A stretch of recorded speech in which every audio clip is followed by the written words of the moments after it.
So, Eddie, what were you going to ask me? You really want to know? Yeah, I really want to know. Ask me. Do you really? Yeah, ask me. Are you ready for some football?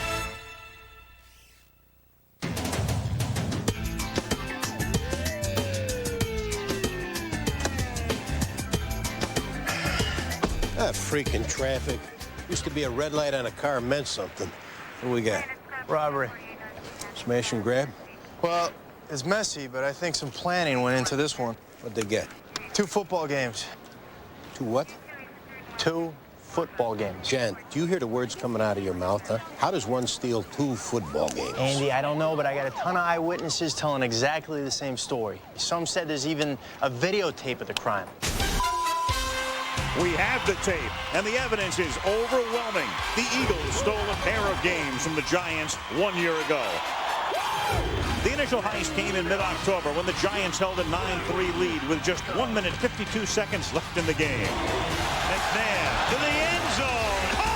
Touchdown by James Thrash. The Eagles swiped another in late December, scoring 10 unanswered points in the final minute 49. McNabb toss.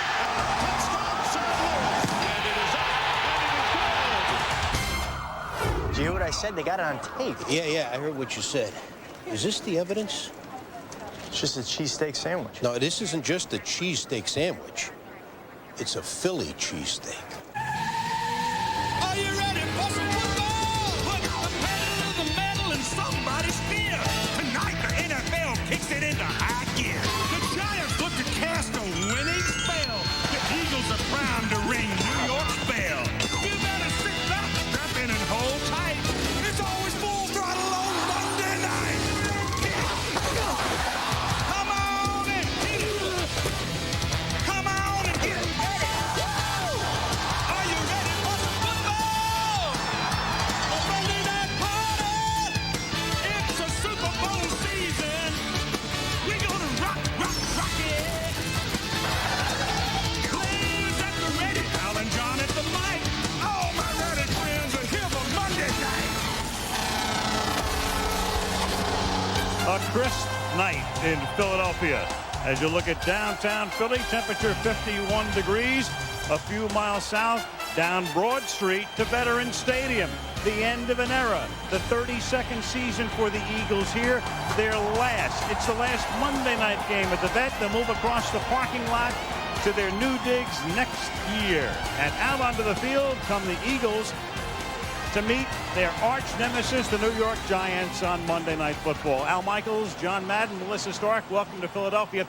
Well, the Eagles have looked great at times this season. Come off a big win last week against Tampa Bay, lead the NFC East with a record of 4-2. But what do you make of a team that loses to Tennessee and Jacksonville?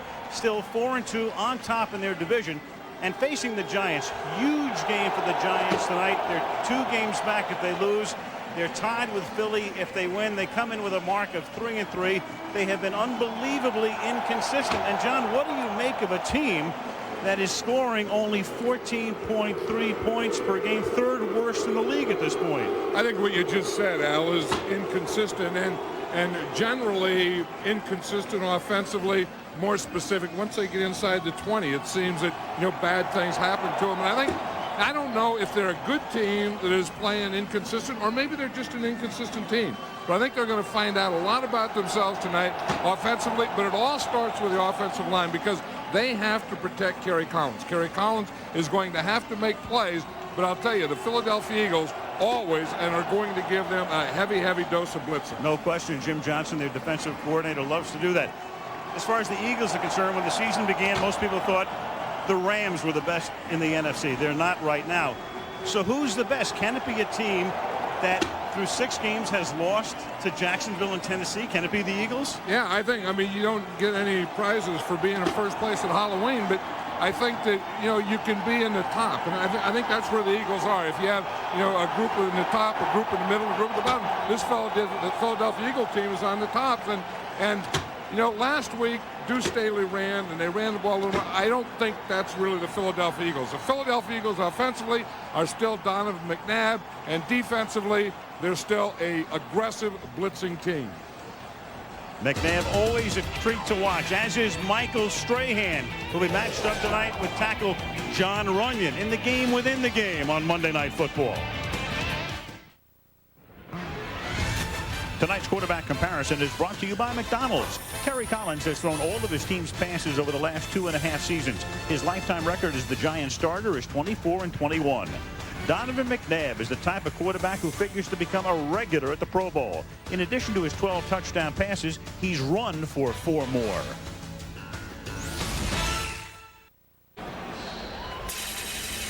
Veterans Stadium in Philadelphia sold out. 32nd and final season here for the Eagles. The Giants come into this place for the last time, barring a playoff appearance.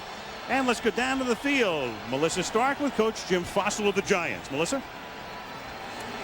Well, Al, the Giants certainly struggling on offense. Only 3 teams are averaging fewer points per game. Jim, what did you do during the bye week to try to correct that? Well, Melissa, we had to work on our run game. We needed to get our run game going.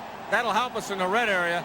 And then don't allow for penalties down there. That backs us out of the field goal range and takes away from touchdowns. You did something on Saturday that you've never done. You and your entire coaching staff left in the middle of practice. What was the reason, and how did the team respond? Well, I told them that we were practicing like we expected to be mediocre. We don't do this to be mediocre. We want to win. And I did it. It wasn't a ploy. It wasn't anything else. And they finished practice the way I thought the leadership should take over. And I think we're ready to play tonight. All right, have a great night. Thanks. All right, Al. Well, Monday night has not been kind to the Giants, especially when they play the Eagles. They've won once in 6 tries. That was 30 years ago. 30 years ago, and this place opened up in 1971. Last Monday night game at the Vet. Andy Reid, in his 4th season now as the Eagles head coach, took his team last year to the NFC Championship game where they were beaten by the Rams. Can he make one further step this year? Fireworks going off. Temperature 51 degrees, and Matt Bryant, in his first year with the Giants, he was a pawnbroker for the past couple of years in Texas. Sends it in the direction of Brian Mitchell from the 3. And the venerable one brings it back out to the 26-yard line. That's where the Eagles will set up shop with this offensive unit. Donovan McNabb, Syracuse University. Deuce Staley, South Carolina. Cecil Martin, Wisconsin. Todd Pinkston, the University of Southern Mississippi. James Thrash, Missouri Southern. Chad Lewis, BYU. Trey Thomas, Florida State. John Wellborn, University of California. Hank Fraley, Robert Morris. Jermaine Mayberry, Texas A&M Kingsville. John Runyon, Michigan. And the guy who'll be looking through Runyon's face mask all night, Michael Strahan. McNabb going to the air on 1st down, going deep on 1st down, and incomplete. Good coverage that time on James Thrash. And Will Allen with the coverage is also a marker down. You know, and Michael Strahan almost got Donovan McNabb on that play. Just as McNabb was getting rid of the ball, Strahan hit him. Bill Carollo is the referee. There is no play prior to the snap. Ball starts. Number 83, offense. 5-yard penalty. Replay 1st down. That was Jeff Thomason who was moving. So it's 1st down and 15. Watch Michael Strahan here. We see John Runyon coming out to block him. Strahan has great leverage. You see what he does? He gets underneath his shoulder pads. You see him underneath there, and then he gives that move and lifts him right up as he goes by him. That's not the way John Runyon wanted to start. That's not the way that Donovan McNabb wanted to start. That's not the way Jeff Thomason wanted to start, nor Andy Reid wanted them to start. Strahan 22.5 sacks, an NFL record last year, 3.5 this season. To the ground to Deuce Staley, to the chorus of Deuce, and they serenaded him with that chorus all last week. Close to a 1st down, 14 yards. It'll be 2nd down and 1. Yeah, and that's what all offensive linemen want you to do. You know, Andy Reid, the first play, he calls a passing play, and Strahan gets there. The way to calm down a pass rush always has been a run right at him, make him hang in there, and play the run first. Eagles 5th in rushing, Giants defense 3rd against the rush, and Dorsey Levens, the ex-Packer, picks up the yard. to move the chains. First down, Philadelphia. Here's the Giants D. Michael Strahan, Texas Southern. Cornelius Griffin, Alabama. Lance LeGree, Notre Dame. Kenny Holmes, University of Miami. Brandon Short, Penn State. Michael Barrow, Miami. Dhani Jones, the University of Michigan. Will Allen, Syracuse. Sean Williams, UCLA. Omar Stoudemire, Fresno State. William Peterson, Western Illinois. Allen and Peterson, good corners. McNabb, as he can do so beautifully, so efficiently, so effectively, and so dramatically to the 25-yard line of the Giants. And as you said, that's where he's so dangerous. You say that you have to contain him, and you usually think of outside. Don't let him get outside, but you can't give him any lane. Watch on this one. He's just going to find a lane right up the middle. Now, he's always looking to throw the ball, but if you give him a lane to throw it, he'll throw it in that lane. But if you give him a lane to run it in, then he has the option of either throwing or running. You see that lane right there?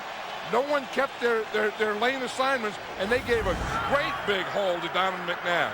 38 yards, second longest run of his career, back to the ground, and Staley can't get on track. Hit in the backfield, first by Cornelius Griffin. It'll be second down and 10. Yeah, I think we have to mention right here that the Giants are playing without Keith Hamilton, who tore his Achilles tendon in their last game. They had a bye last week. It was 2 weeks ago now, and every time that I ever saw the Giant defense play, you know, the line, when they dominated, it was always Michael Strahan and Keith Hamilton doing the dominating.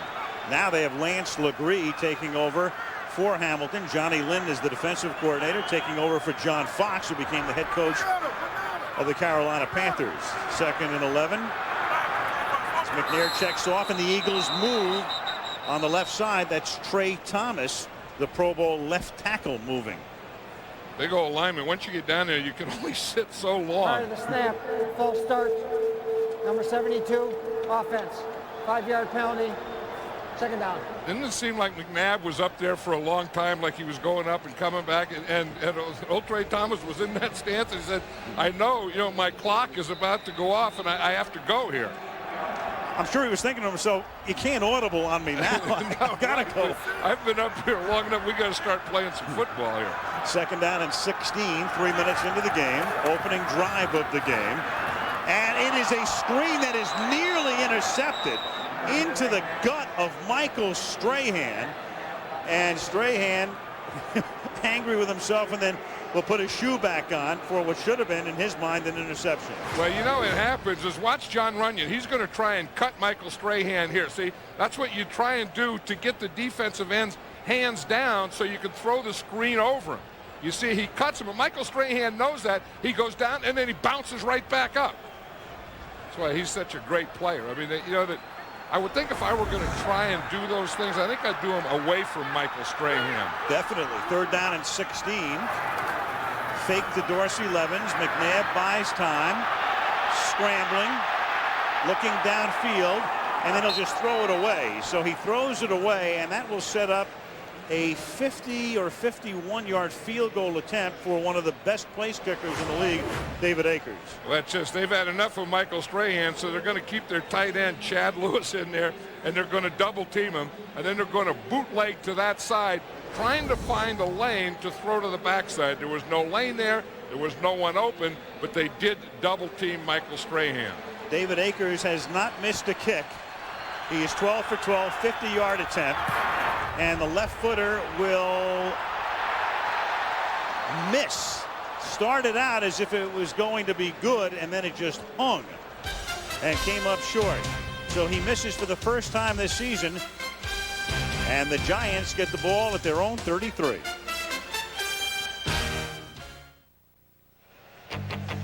ABC's Monday Night Football is being brought to you by Madden NFL 2003 from EA Sports. It's in the game.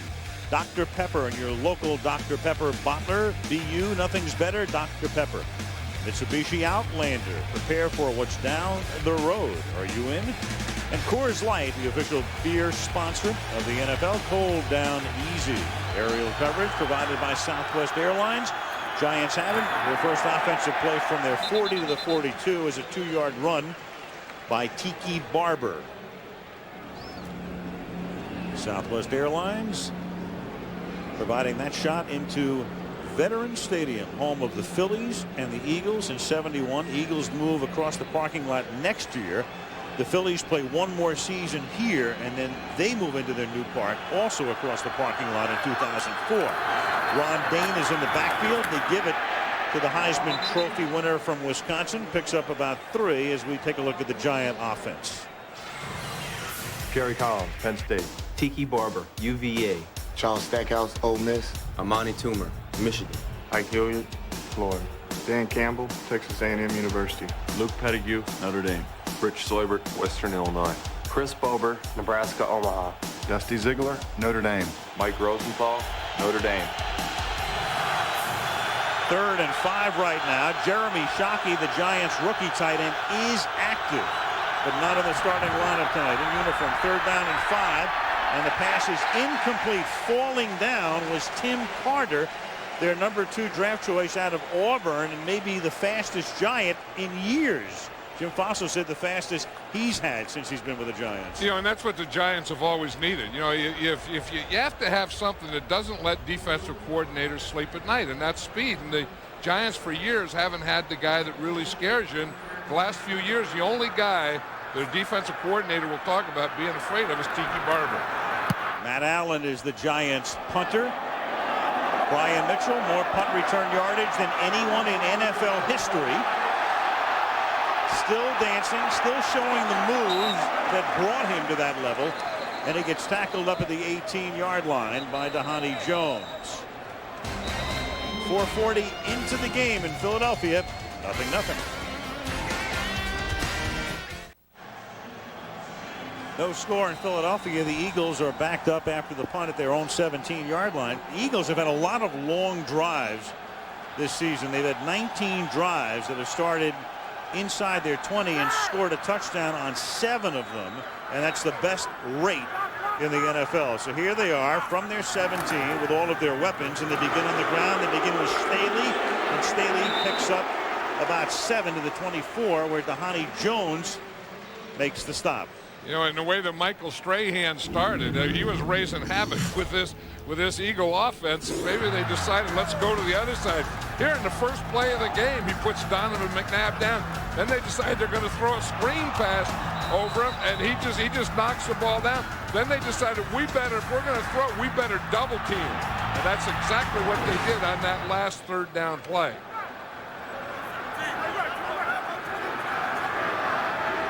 Second and 3. They send Staley in motion. They pitch it back to Brian Westbrook, a rookie out of Villanova, picked in the 3rd round and picks up the 1st down. You know what they're doing now? They're running away from Michael Strahan. And then the other thing we're showing here, here's what they have to do is they have to double him. If you put a tight end out there, then that widens him out. And that makes him take a wide route so that you can throw the 3-step drop.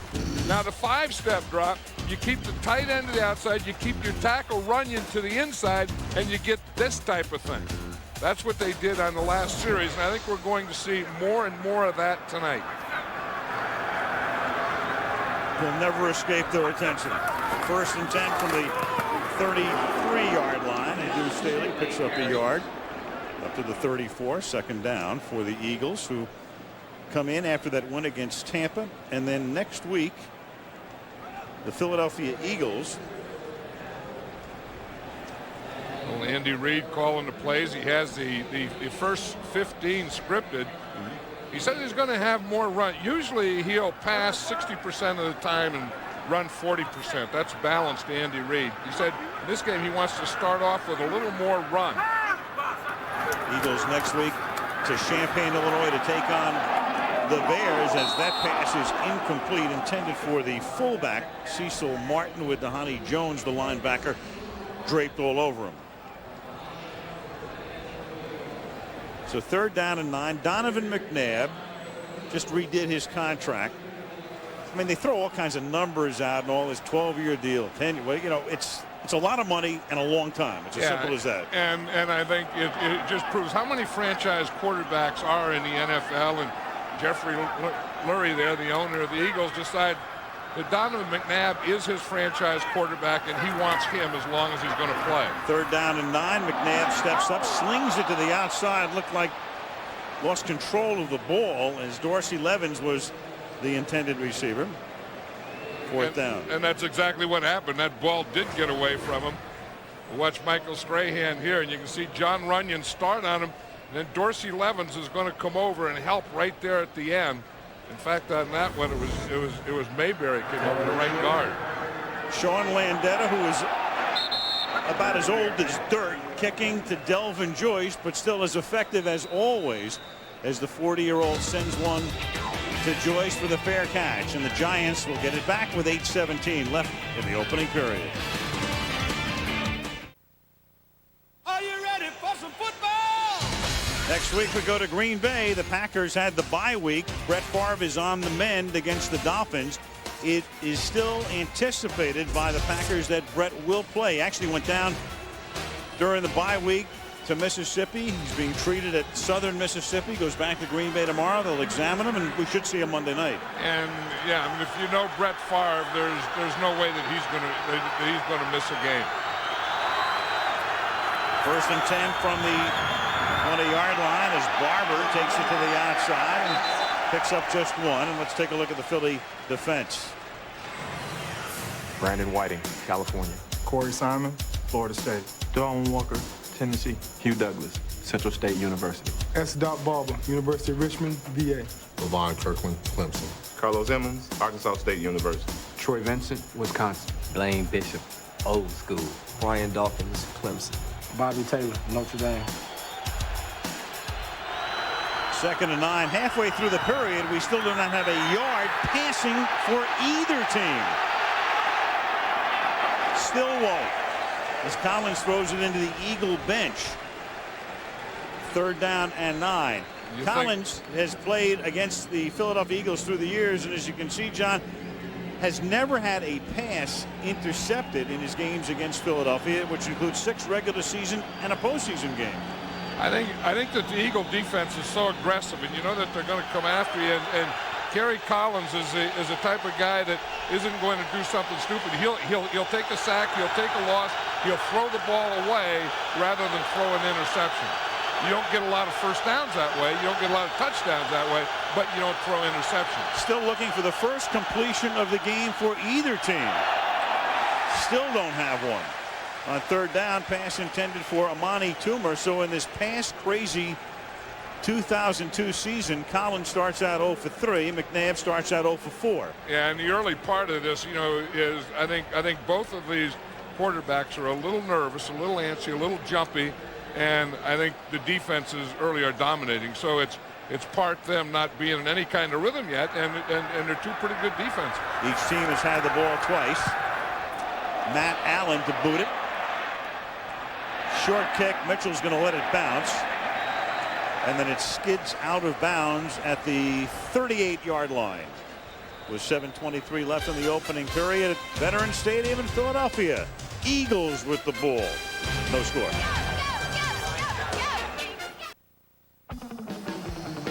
They tell me on Halloween there's nothing scarier for a dad than his daughter's boyfriend. A frightfully funny 8 simple rules, part of Scary Tales Tuesday, right here on ABC.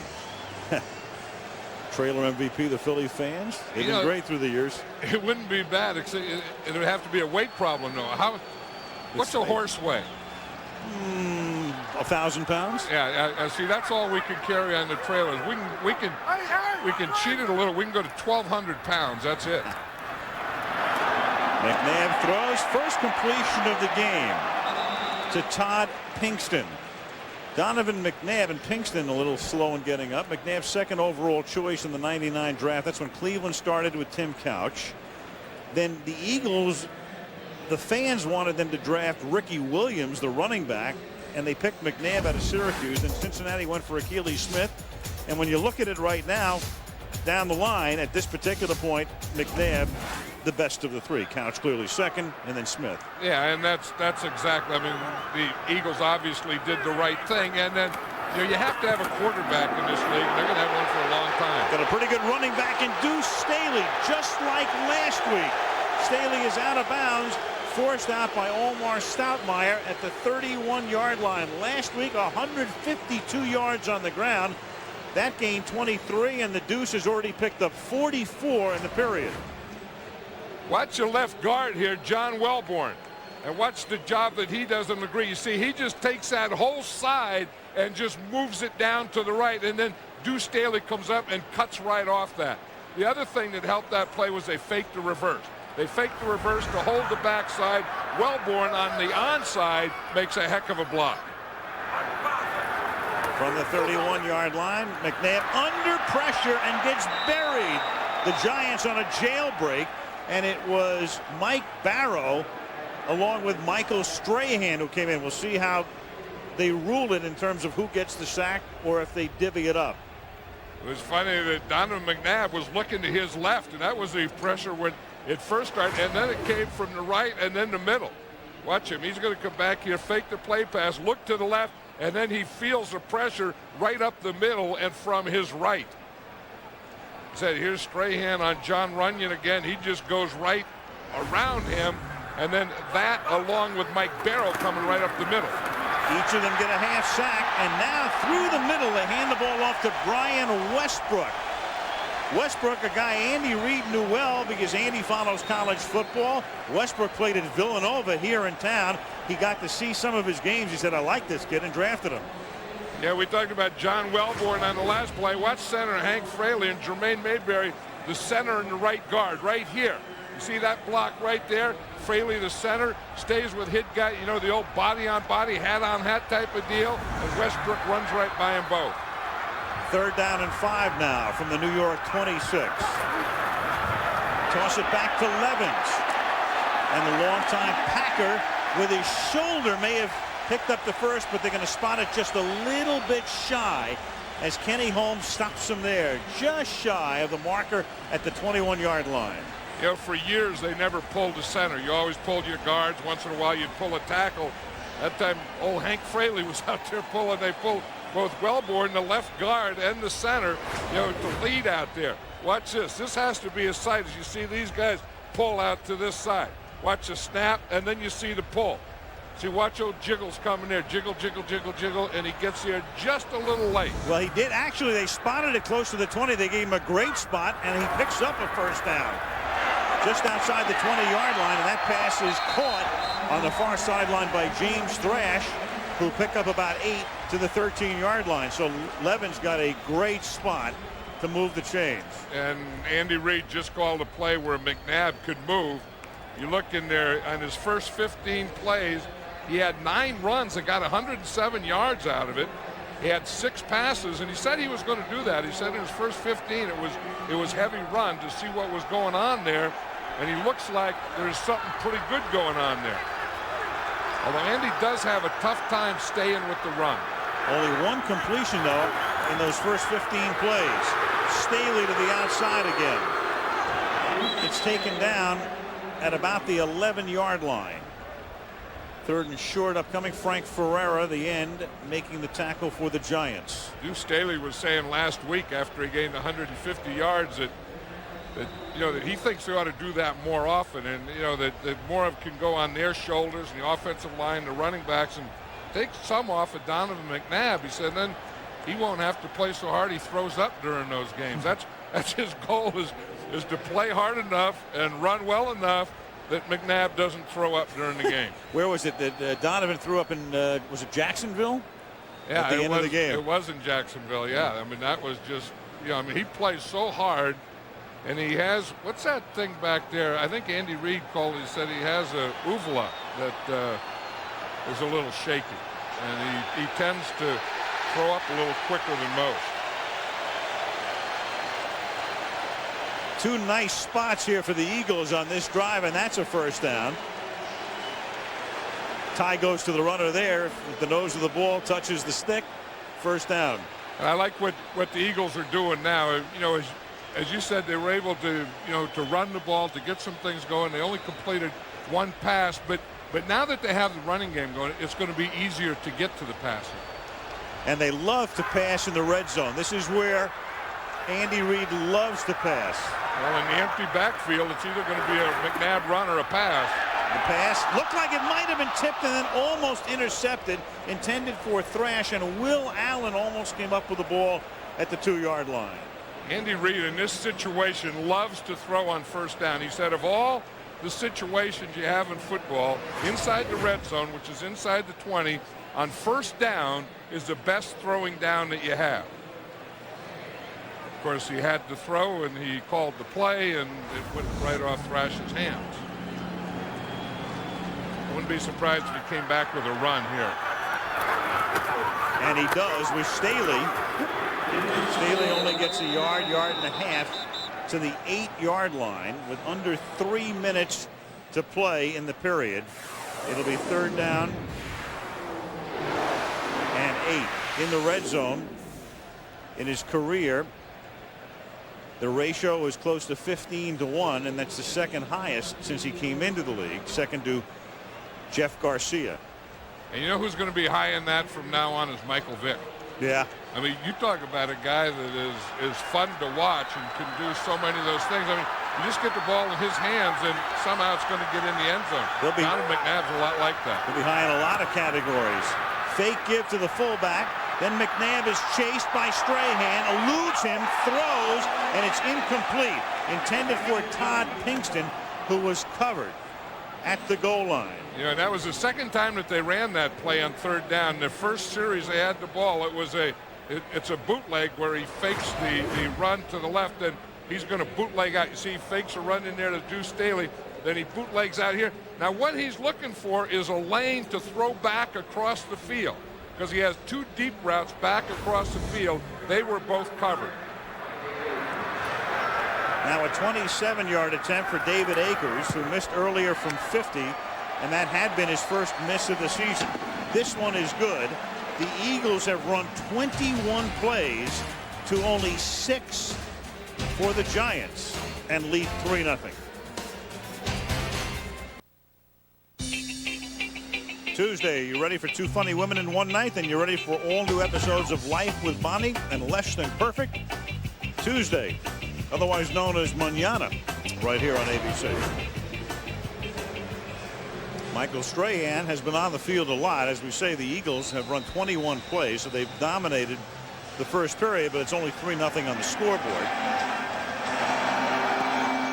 And now the Eagles with Akers descended down to the Giants, fielded at the 9-yard line by Tim Carter, and the Auburn speedster brings it back up to the 32-yard line. Philadelphia, the final Monday night game ever at the Vet. The Liberty Bell, of course, the primary feature. We picked up our replicas of those today, John. A little ceremony, a little pep rally downtown. Yep, including the crack in the Liberty Bell. There's a lot of tradition here. You know, you think of Philadelphia, and you just drive down the streets and you're in the city, and just there's so much history and tradition that you know, you felt that someplace in another life maybe you were here. Good town. I've always loved coming here. Ike Hilliard, the intended receiver.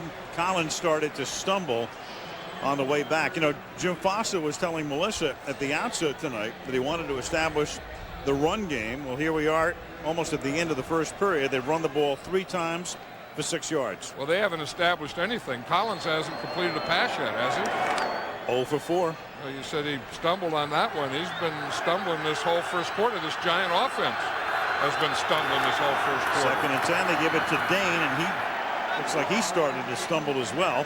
This is, I think they call this next turf. It's a different turf. They put it in a couple of years ago. Of course, this stadium is going to be imploded in a couple of years. They don't spend a lot of money on it. It looks like it's snowing or sleeting or whatever it is, but it's just ugly. It's as simple as that. Yeah, it's ugly, but it's a lot better than it used to be. I mean, it used to be ugly, and it used to be hard. It used to be the worst field in all of football, but this is much softer and a lot better field. Ain't no Persian rug.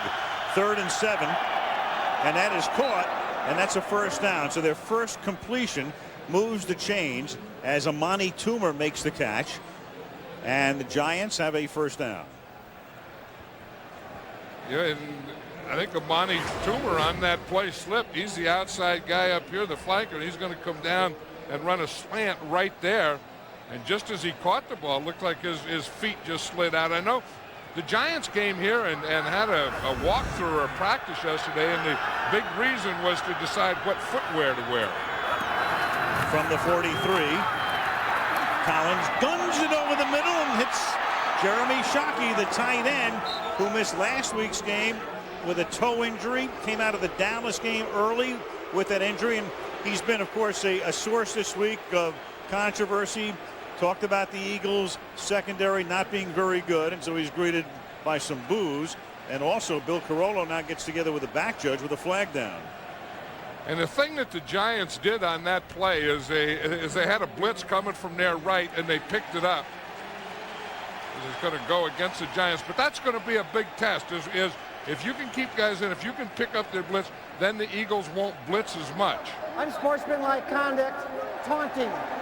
On number 80, offense, after the first down, it'll be 1st and 10, 15 yards from the spot of the dead ball. Oh, how much does the crowd love that? Yeah, and Jim Fossil knows, and Jeremy Shockey's going to learn. I mean, you have to play with emotion, and you have to play, but you make a play, just go back to the huddle. That's all you have to do, and eventually you learn that. Now as a rookie, and the way Jeremy Shockey is, players are going to talk to him too, and they're going to start the taunt, but you can't finish the taunt. Now that didn't look like a real bad taunt. No, but we've seen more verbal taunts this year than ever before. This call as Barber takes off, chased by Taylor, and then forced out of bounds by Blaine Bishop. So there's the running game getting established with Tiki Barber springing loose for 31. And that's the thing that the Giants practiced on this week, is they thought, Jim Fossil thought that you could start the run to the right and there would be a cutback lane back here on this left side. In fact, we have that, 7 days, whatever, or 7 days a week. To Monday, 7 days to Monday, yeah. And during that, they practiced on this play, and Jim Fossil told Tiki Barber, I think when we start to the right, I think there will be a cutback there. Giants' longest rush of the year, 31 yards. End of the period. Eagles on top by 3, and Monday Night Football returns after this message and a word from our ABC stations.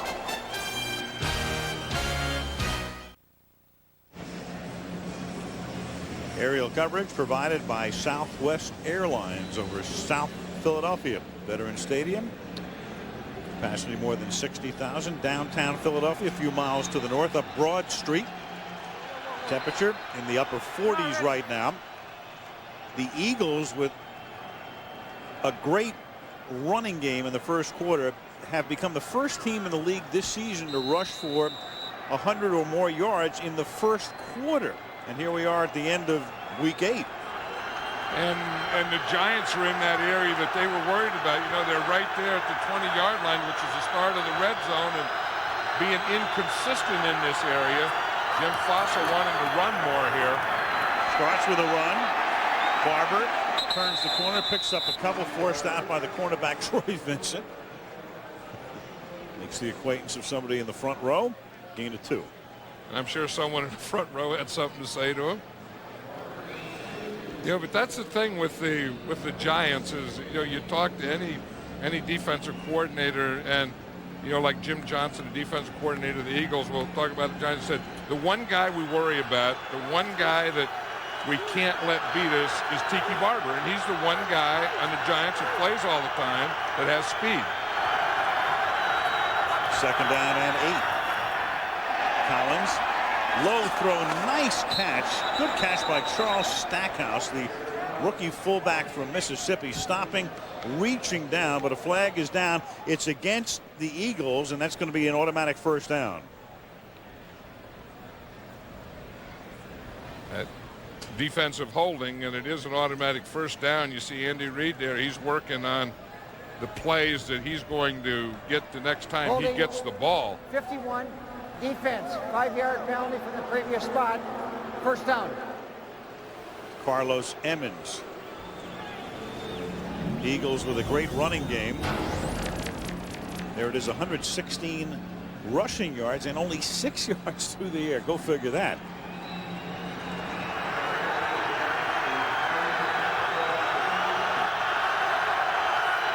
First down for Collins and the gang at the 13-yard line. Barber inside the 10, stop him at about the 8, following Stackhouse's block. You know, as I've watched the Giants over the years, I've thought that, you know, when they've had problems in the red zone, I think one of the reasons is they take Tiki Barber out, or Tiki Barber runs a couple of plays and takes himself out, you know, on a long run. I think that you know, you think, well, Ron Dane, you get inside the 20 goal line, you get your big running back in there. I don't think so. I think you keep Tiki Barber in there until you score a touchdown from the red zone all the way through the goal line. Keeps him in here, offset on 2nd down and 6 from the 9. Give it to him on an inside handoff, and the play is broken up very nicely by Corey Simon, the defensive tackle, to trip him up at about the 7. Corey Simon makes that saving play too. I mean, that's the thing, that there was a little delay, a little draw play in there, and the thing that you're always trying to stop is penetration. And you see Corey Simon get the penetration, push his blocker back, and then come off the block. Now, if you're going to be consistent in the red zone in making touchdowns, 3rd down has to be a big down. You have to make a play here. 3rd down and 5. They split Shockey to the right. That's Shockey motioning as he comes to the inside, and the pass is a quick flip to Dixon that's too low. 4th down, covered by Taylor, and the Giants will have to settle for a field goal attempt. What they tried to do is spread everyone out and then just get that quick slant. Here you see Ron Dixon coming in the slant, and the ball was not only thrown low, but it was thrown behind them. I mean, there was no chance at anyone catching that, including the defender, who was Bobby Taylor. Matt Bryant played at Baylor. He was a pawnbroker. Then Owen Potchman got hurt. He got the job. Hasn't missed all season. Still hasn't. 26-yarder is good. He is 11 for 11 as they work on Shockey's toe, but the Giants have tied it early in the 2nd quarter in Philadelphia. John Madden, Melissa Stark, Jeremy Shockey riding the bike. His team has just tied the game 3-3. They were checking his knee a little while ago. Of course, it's his left toe that's a problem. Actually, he's wearing a bigger shoe on his left foot that it just came off in that last drive, a size 14 on his left, where the bad toe is taped, and a 13 on the right.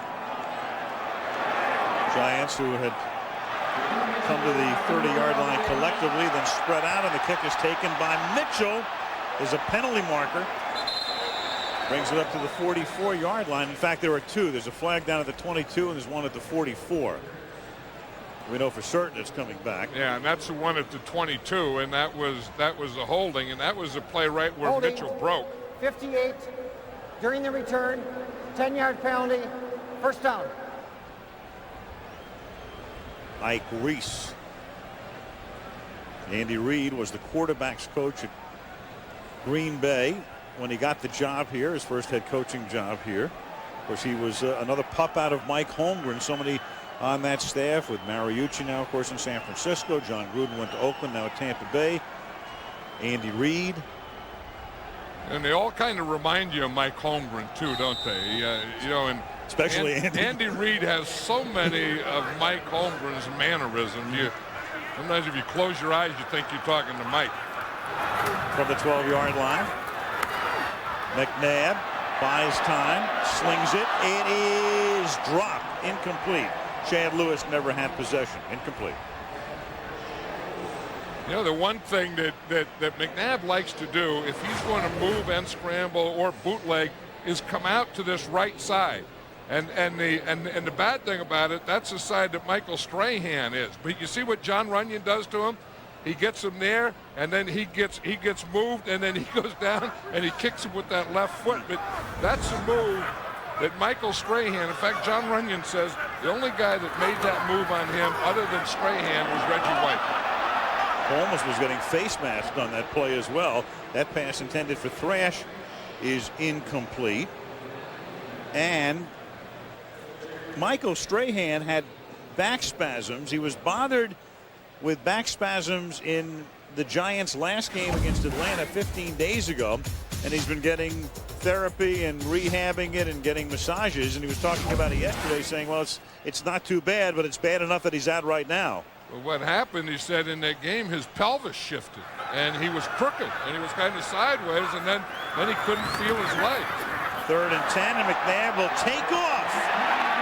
And Donovan up to the 24-yard line. And when you have Donovan McNabb, it's almost never 3rd and long in a conventional sense. Yep, and they take Michael Strahan out, and that's right where Donovan McNabb runs. What they do is they get the end up the field on this side, and you see that lane right there. When this end comes wide, and then they pin the tackle on the line of scrimmage, there's always a great lane to either throw the ball in that lane or run it, and it was right where Michael Strahan would have been. Frank Ferrara, for the moment, spelling Strahan. Deuce Staley with some tough inside running up to the 28-yard line. I don't know if that was the thing with Michael Strahan, is if that was the back that bothered him before, or if he got hurt on that play. He made a good move on John Runyon, and then Runyon kind of came down on him and kind of kicked with his left leg. Doesn't look like it's his back. But that injury that he was telling us about, I had never heard of that one, where his pelvis got out of joint. Your hip rises up. One hip is higher than the other. Levens taking off into the secondary. Tackled at midfield. I think the Giants better get Michael Strahan back in there, because the Eagles are taking an advantage of him. I mean, that's the same hole that Donovan McNabb just ran the play before, and this time there's Dorsey Levens. Start here and cut right back into this area. That's the same place that Donovan McNabb ran. You see right there, and then right back in that gap. They hit that gap twice. Here's what it looks like to the umpire. He sees the flow go away, and then he sees the cut back, and he says, that's way too big a lane. 24-yard gain. Now McNabb airs it out, and just off the fingertips of Todd Pinkston. What about Strahan? Melissa, what do you know? Well, Al, he had a stinger in his left shoulder. The trainers massaged it out, and obviously he returned to the game. And also we have an injury update on Jeremy Shockey. They were checking out his knee, as you said. They said that's fine, that he will return. What's clearly bothering him, though, is that sprained left big toe. I talked to him before the game, and he said it is hurting. I don't know how long I'll be able to play. Well, there he is. Of course, the defense is on the field at the moment. Strahan is now back. 2nd down and 10. Philadelphia at the 48-yard line. 10.5 until the half. They give it to Brian Westbrook. Chased by Holmes. Cuts back inside. And gets to the 43-yard line. Tackled there by William Peterson. So right now on the ground, McNabb has 51 yards rushing. Staley has 51. Levens has 30. Westbrook has 29. They have 4 guys with 29 or more yards rushing. You know, and that's a good start for the Eagles, because what that means is, you know, once they get you doing that, then they get you play and run. They get you staying at home, you know, taking those cutback gaps away and doing all those things. Then you don't rush, and then the passing is going to come a lot easier later. 3rd and 5. Giants show blitz, and then McNabb gets the ball away quickly and hits Todd Pinkston, and that's going to be enough for a 1st down. One of the things that McNabb is doing better this year, and Andy Reid talked about it, and so did McNabb, is being able to place the ball. And sometimes you want to place it on the front shoulder, and sometimes you want to place it on the back shoulder. Now watch on this pattern here.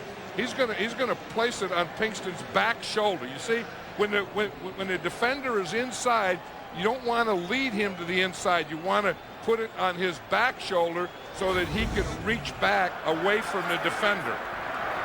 1st and 10 at the 37-yard line. Fake end around. After the fake to the back, McNabb goes by Holmes, breaks a tackle, and then gets finally ridden out of bounds at the 23-yard line by Allen. That's where McNabb is so good. You know, that he has such a great feeling, but when he runs fast. And he runs faster than you can. Kenny Holmes is out there. I mean, he fakes that thing, then he's going to bootleg, and now he just outruns this guy. See, Holmes is there. Holmes has containment, but he's just too fast for him. looks like a pure running back. 6'2", 225. 3 carries tonight for 65 yards. This season, the Giants have not given up until tonight more than 113 yards rushing in a game. The Eagles tonight have rushed for 175 yards in a quarter and a half, and now add a few more as Deuce Staley takes it inside the 20.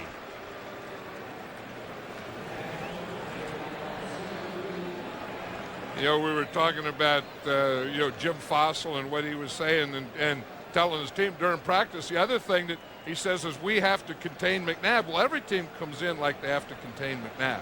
And you know, that play, I mean, it wasn't bad, but he just outruns him. I mean, he's just too fast for him. 2nd and 5 from the 19-yard line. Here is Levens to the 16-yard line. Here's what Jim Fossil had to say about what John was just talking about. We got to contain him. All right? Don't let him out of the pocket. We better keep him in the pocket. If we don't keep him in the pocket, it's going to be a long night. You know, that old thing of knowing what you have to do and doing what you have to do are two totally different things, aren't they? How could he have figured that this was going to happen? At this point, the Eagles would have 182 yards on the ground and 12 in the air. 3rd and 3. Strahan can't sack him. And Donovan looking for the chain and may have picked it up. He just looks like a kid out there playing, doesn't he? I mean, this is when you get control of a game, when you can do these kinds of things. And as you said, Al, I think that running has started it all. I mean, running has made this Giant defense get back in their heels. It made them, you know, kind of play their gaps. And now McNabb can just kind of have their way. And again, you know, we talk about how fast he is, but he's also very strong. You don't tackle him with an arm. The most exciting plays, I think, John, have always been street plays. It's just a street play right there. And a street play and a guy smiling and having fun. And that last little kick dip thing that he made there, he just looked like that's something he'd do in the street, you know, before you hit the gutter. In a measure, as they have to bring the chains all the way across the field. Line of scrimmage is going to be the 13. He's got it. Well, he knew he had it. I mean, that little move, he was looking right at the marker out there, and he knew where he had to go, and he just kind of jumped it right to that point. Cornelius Griffin is getting the attention there. Remember, they're already minus Keith Hamilton for the season. Matt Mitrione has to come in now to replace him. Of course, you know, Strahan has been out of the game for a few plays. He's back in. There's Matt. I tell you, the Eagles are doing a lot of damage running-wise in the middle and that left side. Now to the right side. Staley does 4 more yards worth of damage, taking it to the 9-yard line. You see John Runyon there, right there at the end, coming on that pile. That's the thing that the officials are looking out for this year, and they're they had kind of gotten into football quite a bit, and they tried to get away from it. But John Runyon, number 69, is an aggressive guy. I mean, he is going to battle you, and he is going to fight you. And he said they don't blow the whistle anymore, so you can't play until the whistle blows. But he was just out of that pit. He buried someone on his way down, too. 2nd and 6. This is the 14th play on this drive that started back at their own 12-yard line. McNabb is going to throw that one away. Everybody's covered. Pressure was on. 3rd down. And that time they did double Michael Strahan. I mean, the Giants' coverage has really been good. I mean, there hasn't been a lot of guys open, but that time was Dorsey Levens. They came over, and they're just looking for Michael Strahan. I mean, they are going to say, okay, you know, you started out being pretty good. Here, Runyon hits him. What Dorsey Levens does to him. Strahan is working there on Runyon, and he comes and he gives him one of those rib shots. Griffin is back in the game. 3rd down and 6 at the 9-yard line. 4-man rush, and McNabb goes down in the grasp of Kenny Holmes, who says enough's enough. Yeah, that's the thing. They finally got in their lanes. They didn't give him that big lane, and Kenny Holmes helped it by not getting up the field. The ends on both sides have been getting up the field and too wide and giving him that gap. McNabb thought he was going to get that gap, and it wasn't there. David Akers 1 for 2 tonight. Made the short one, missed the long one. Contact up front. This would have been a 31-yard attempt. Now it'll be 36 yards. False start, 74 offense. 5-yard penalty, 4th down. So Brzezinski moving. So here are the Eagles. I mean, amazingly, this is a team that has rushed for 189 yards in less than 25 minutes and doesn't have a touchdown. And that's the thing that really frustrates a coach. You know, as you look and we've been doing all this, we're running the ball, we're doing all these things, and until this point right here, we have 3 points. 3 points now, looking to take the lead again. 36-yard attempt. Right down Broad Street. 5:23 to the half.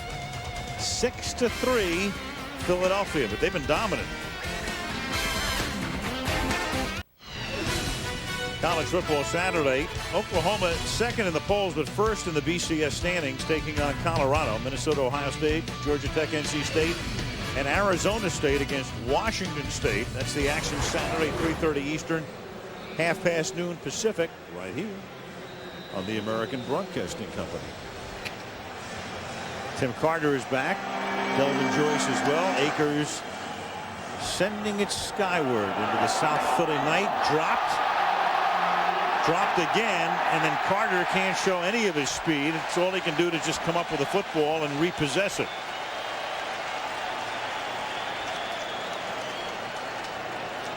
Looking for him to break one, and instead the Giants have it deep in their own territory. 5:18 to the half. Philadelphia 6, New York 3.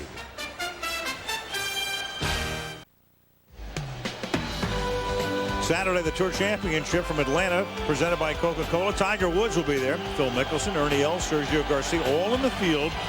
The Tour Championship this Saturday here on ABC. Giants begin this drive from the 10-yard line. Short drop by Collins, then on the slant to Shockey. And the #1 pick out of Miami takes it up to the 21-yard line. Okay, calm down now. Calm down. You know, that's a very fine line. I mean, you know, Jeremy Shockey is going to be a heck of a tight end in this league and a good player.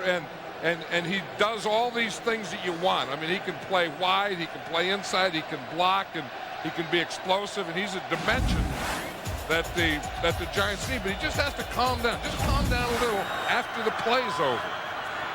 1st and 10 from the 21-yard line. Dane. And Dane chugs his way up to the 26-yard line, gain of 5. And let's check in with Melissa. Well, Jeremy Shockey has certainly made a lot of headlines for himself on and off the field. Jim Fossil told us he is not your typical rookie. And here's a little insight into what kind of guy he is. Back when he was in junior college at Northeastern Oklahoma, Shockey's team lost in the playoffs. And after the game, he was so mad, he was so angry at himself that he picked up dirt from the ground. He actually ate it. He told me he wanted to remember how bad it tasted and never have that taste again. John, he sounds like your kind of player. Come on up, come That's on. how you make mud. Yes, you do. Dane picks up a couple. Well, who was it? It was Tim Rossovich at SC who used to eat glass. He used to eat light bulbs. Yeah, that was a normal thing. Well, David just grab a light bulb off and eat it, have lunch. But you know, the thing with Jeremy Shockey, you know, they say it's a turf toe, and it's really not a turf toe. What it is, it's a ligament. And I think he has a torn ligament in that left toe, and that's something that I don't know is ever going to get better this year. This may be something that he has to play with and gut out all year. 3rd and 5. Collins over the middle, deflected and dropped. It was Shockey in traffic, off his fingertips, got bounced around like a bowling ball, incomplete, and the crowd, of course, loves it. Because he was saying that he thought that the Philadelphia Eagles secondary wasn't really that good, and they were overrated, and they're beaten a lot, but the blitz gets there and all those types of things. And we see here the ball is there. He almost makes a heck of a catch. Just as he's about ready to bring it back in, Bobby Taylor hits him. Matt Allen, a short kick Bouncing near midfield, flag. And it stops at the 46. Bill Carolla will let us know. Looks like it's against the Eagles. It was way over here on this sideline. The ball was over on the right side, and the flag is over here on this left side. So the penalty was way away from the ball. 31 on the receiving team while the kick was in the air. 10-yard penalty. Receivers to keep the ball. First down. Timeout. Al Harris, and that's what you need after a little short punt to pick up 10 more. 3:09 of the half. 6-3 Philadelphia. They have the ball.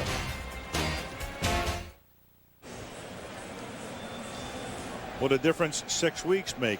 Last time we had the Eagles, we had the cool zone on the sideline in Washington, week 2. Week 8, get the heaters going. And there was the pepper spray over the stands into the cool zone that caused that problem with the Eagles. Absolutely. That was week 2 in Washington when the Eagles looked so good after their loss on opening day to Tennessee. And apparently the Giants' communication from upstairs, the coach's box upstairs, to the coaches downstairs doesn't work. And if that is the case, then both teams have to take off their headsets. That's what they're talking to Jim Fossil about now. The question comes up, though, when this happens, you have communication between the box up here and the sideline, and then you also have communication between the coach and the quarterback. Now, I don't know that all those systems are out. See, it looks like this system, the coaches in the booth down to the sidelines are out, but I don't know that you can't still use the coach to quarterback one. That's always, that happened a couple weeks ago, and it was a discussion. It looks like they're still using it. See Brad Childress to the left there of Andy Reid. Mm-hmm. That headset that he has is the one that talks to Donovan McNabb. Here is McNabb throwing on first down to Deuce Staley, and it's taken down by Will Allen and Brandon Short after a gain of 7. And that one is still working, and they can use it. So the one that they can't use is like I said, the coach is talking to the sideline, but they can use the one that is a coach talking to the quarterback. Andy Reid calls the play. Brad Childress, who's the offensive coordinator, right next to him, and he talks to Donovan McNabb. Second down and 2 from the 43-yard line. That's caught by James Thrash at the 49-yard line. You saw Fossil with the headset on, but that shouldn't be working, since the Giants are on defense right now. It looks like he's trying to figure out if there's someone there, someone to talk to. Again, now there's Brad Childress calling the play, and he's talking into the helmet of Donovan McNabb. We're going to go to the 2-minute warning after this play as McNabb retreats. McNabb goes deep. The coverage is terrific, and the pass is incomplete, intended for Freddie Mitchell. So the 2-minute warning comes with a $1:55 officially on the clock here at Veterans Stadium. Typical Giants-Eagles matchup. Tough, rough, low scoring. 6-3 Philly.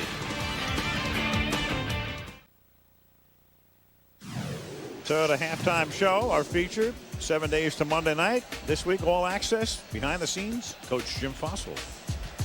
Last year, they beat us twice, and that flipped their season, and it flipped our season. They cost us everything we wanted last year.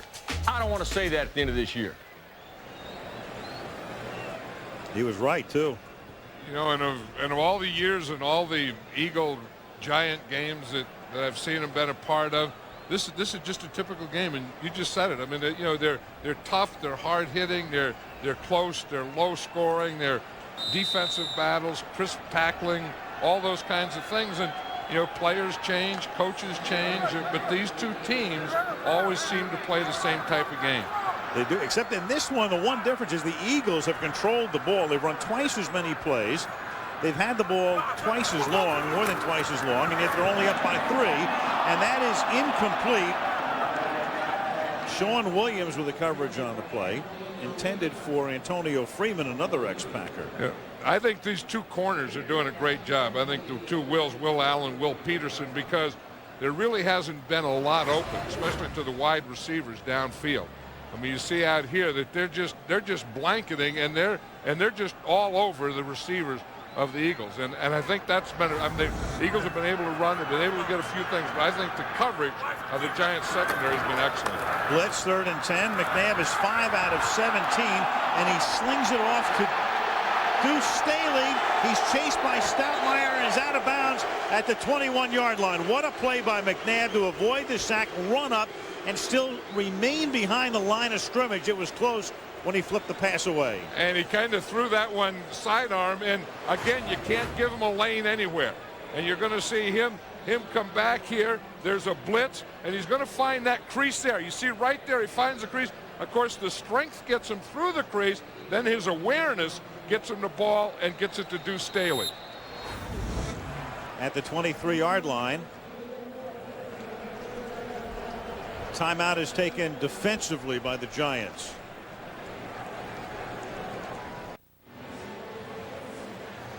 First down for the Eagles. I'm not certain the Giants didn't call that timeout to let the guys upstairs, the replay official and the observer, take another look at how close McNabb was to the line of scrimmage. The line of scrimmage was the 48-yard line. It looked like he did get it away just before he crossed the line of scrimmage. Yeah, right, and it goes back to the ball again. It's where the ball was when it left his hand. I think it was, as you said, just before he got to the line of scrimmage. But there's no review upstairs. It's not challengeable inside 2 minutes, as the pass is thrown into the poor guy with the marker. Oof, that hurt. Yeah, but that's what he can do. I mean, you know, throw to the poor guy with the marker, because once you get outside the tackle box, you can throw the ball away. The poor guy with the marker's saying, "Hi, I'm okay." Wait, a seal. Ooh, good. I'll tell you, guys with markers aren't used to the ball, with a ball coming at him with that velocity. In fact, it looked like he put that thing up to protect himself, didn't he? He did. It's a shield. You aren't going to hit me. I heard that sound. They thought from it all. No. 2nd and 10. And it was Deuce Staley picking up a couple to the 20, tackled by Brandon Short. And we talk about how the red zone, and Andy Reid is the head coach and obviously the play caller.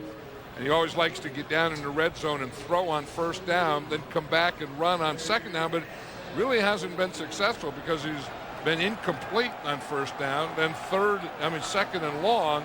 Then he comes back with the run, and then he hasn't, he still gets his 3rd and 6 or 7, which is a passing situation. 3rd and 7 right here. A minute to go in the half. Good protection. Also good secondary work, and then Strahan finally tackles him at about the 18-yard line. And Michael says we'll take a timeout because we're going to conserve some time on the other side here after Akers' field goal attempt. That was a heck of a play by Michael Strahan, because we've seen where Donovan McNabb has been outrunning defenders all day. Here we see the coverage downfield, and we see that there's nothing there, that they just have him plastered. But watch what Michael Strahan does. Is one thing, he's coming on an inside stunt, but he kept his chase, and then he had the speed to catch him and then tackle him in the open field. Now that, you don't see that a lot. That is one heck of a play. Didn't Michael Strahan have a shirt on his right arm earlier? Did he get that knocked off? He had that blue shirt underneath his left arm and right arm early in the game. Then he got the stinger. And then the stinger must have just taken that blue thing right off his whole arm.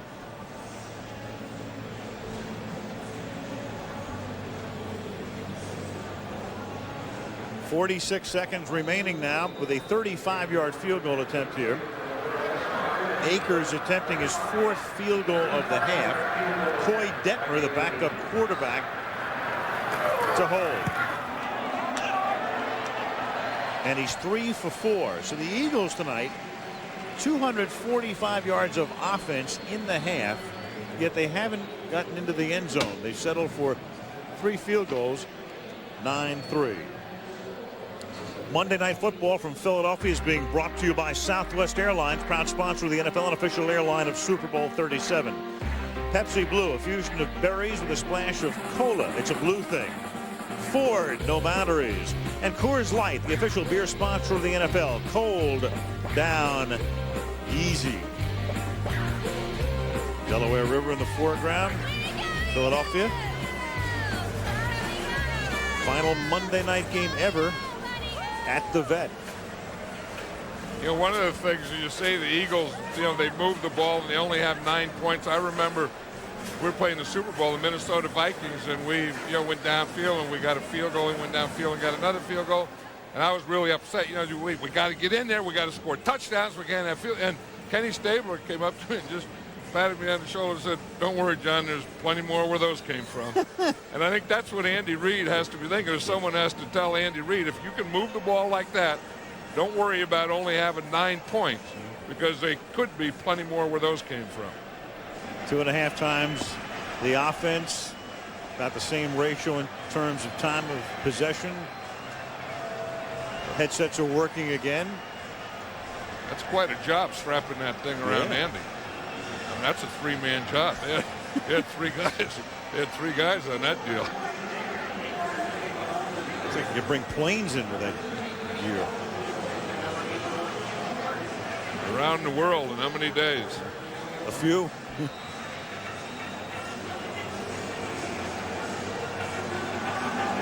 Akers to kick off. Giants have 1 timeout. Line drive fielded by Tim Carter from the 8, and he gets stripped up at the 23-yard line. Flag.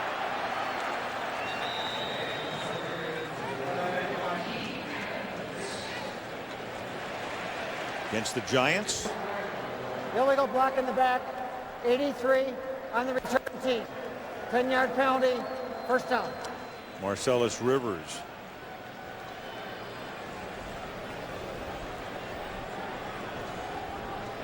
In this past crazy year, I mean, to think about it, McNabb 64 yards through the air, Collins 40. 104 yards of passing offense in the first half composite. I think that the Giants, you know, we talked about, you know, the Eagles being able to say there's plenty more where that came from. I think the Giants have to figure, geez, that, you know, they did all that to us and we're only 6 points down. If we can get something going in the second half, we'll be in pretty good shape.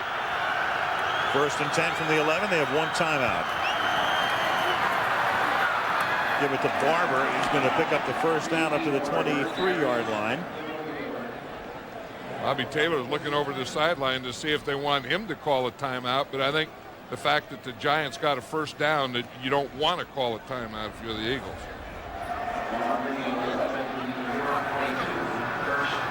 1st and 10 from the 22.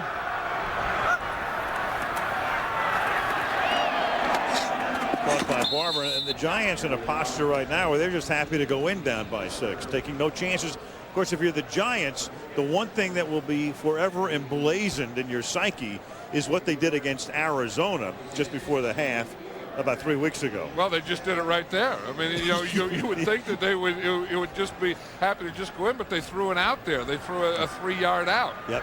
And now they'll button it up. And they've done that before. Now they're going to kneel down. That makes a lot of sense. They had a pass intercepted, run back for a touchdown against Arizona before the half, and then the Cardinals wound up winning the game. A little pushy shovey to end the first half here, but the teams will go to the locker room, none the worse for wear. And 4 field goals, 3 of them by the Eagles. All of the scoring. 9-3. Philadelphia coming up next, the Toyota halftime show. 7 days to Monday night with Jim Fossil when we return after this message from the NFL. To work from our ABC stations.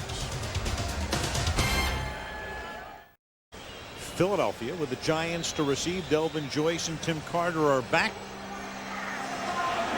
David Akers sending it north to south. Delvin Joyce from the 11. And Joyce brings it out past the 40-yard line. Tackled at about the 44 by Michael Lewis. And let's check in with Melissa. Well, Alex, talked to Jim Fassel at the half, and he said, we want to run the ball in the second half. We just have to stay patient. And I asked him about Jeremy Shockey's unsportsmanlike conduct penalty, remember, that he had in the first half. And he said, I went up to him, I said, listen, I know you're a competitive guy, but knock it off. We can't have that. Defensively, he said, we're getting out of our lanes. We have to stay disciplined.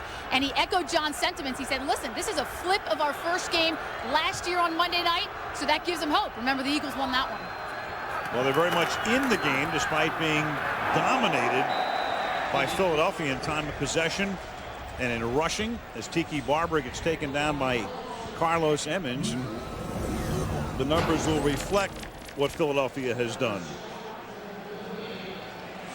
Well, that big thing is that 245 yards rushing.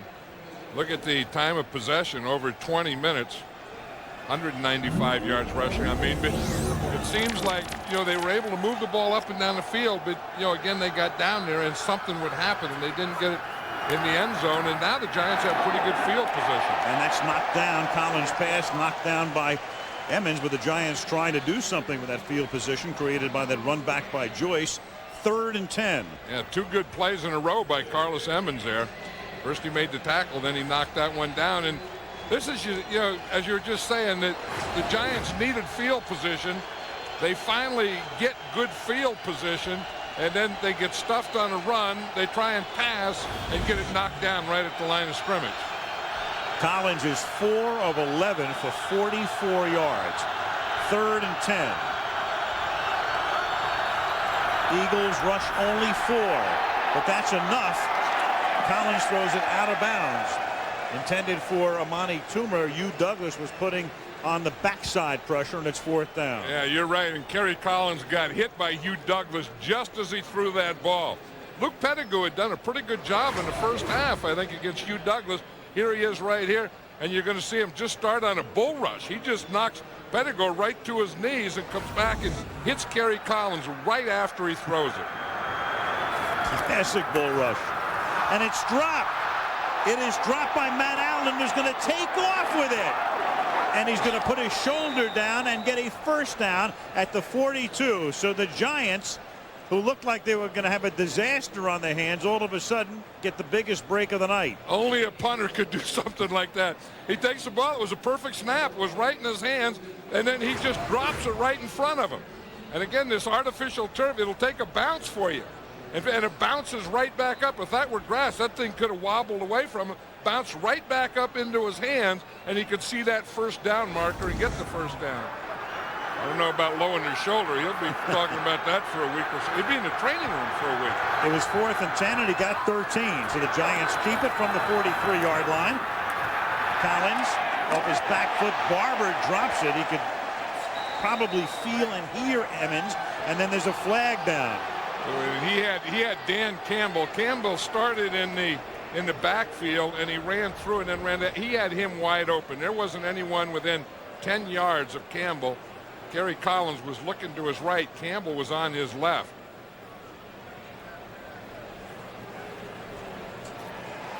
And it's against the Giants, but then it's offsetting because you have a personal foul against the Eagles.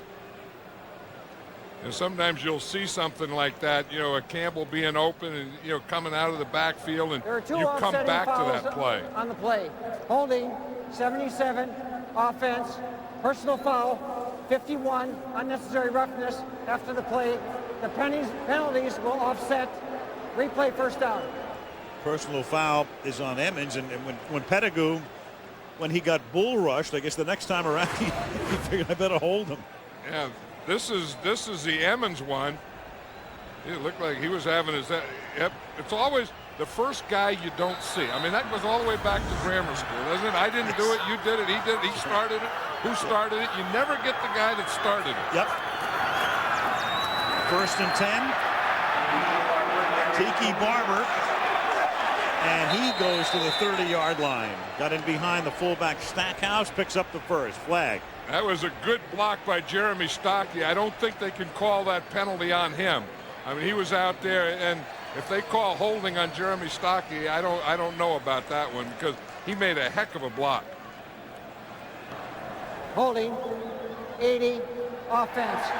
During the run, 10-yard penalty, It was on Jeremy Shockey. But I watched him the whole play, and he's spread out here. You see he comes in motion, and then he starts down here, and he has a good block, and he's just blocking right there. And he takes his guy to the ground, and because he went down there, it looks like it was a hold. I didn't think the whole way that was a hold. I think that's a pretty good block. And I thought it with my raw eyes, and then I think that as I watched the replay, I think it was a pretty good block. He got Barber down. Whatever angle the officials saw that, it looked like a hold. And that's the penalty. It's first down and 12 now instead of a first down about 25 yards downfield. Now Shockey makes the catch, gets out of Emmons' grasp, and takes it to very close to the first down at the 33-yard line. It was first and 12. And that's where Shockey is so good and is going to be so good is one, he has quickness and explosiveness to get open.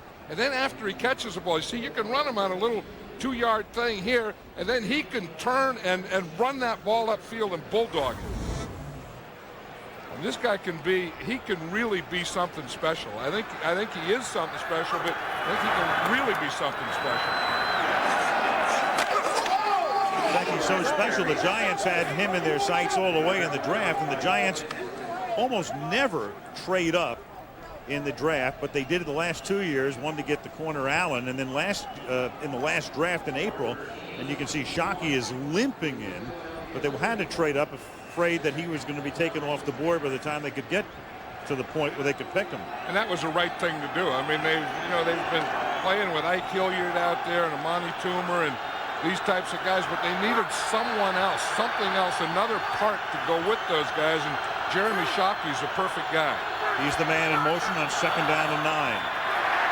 And Collins throws it into the back of Mike Rosenthal, and a flag is down. Corey Simon put the heat on.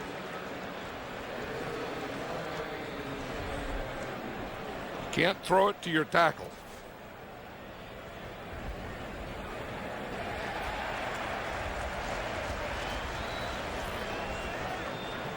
Illegal touch.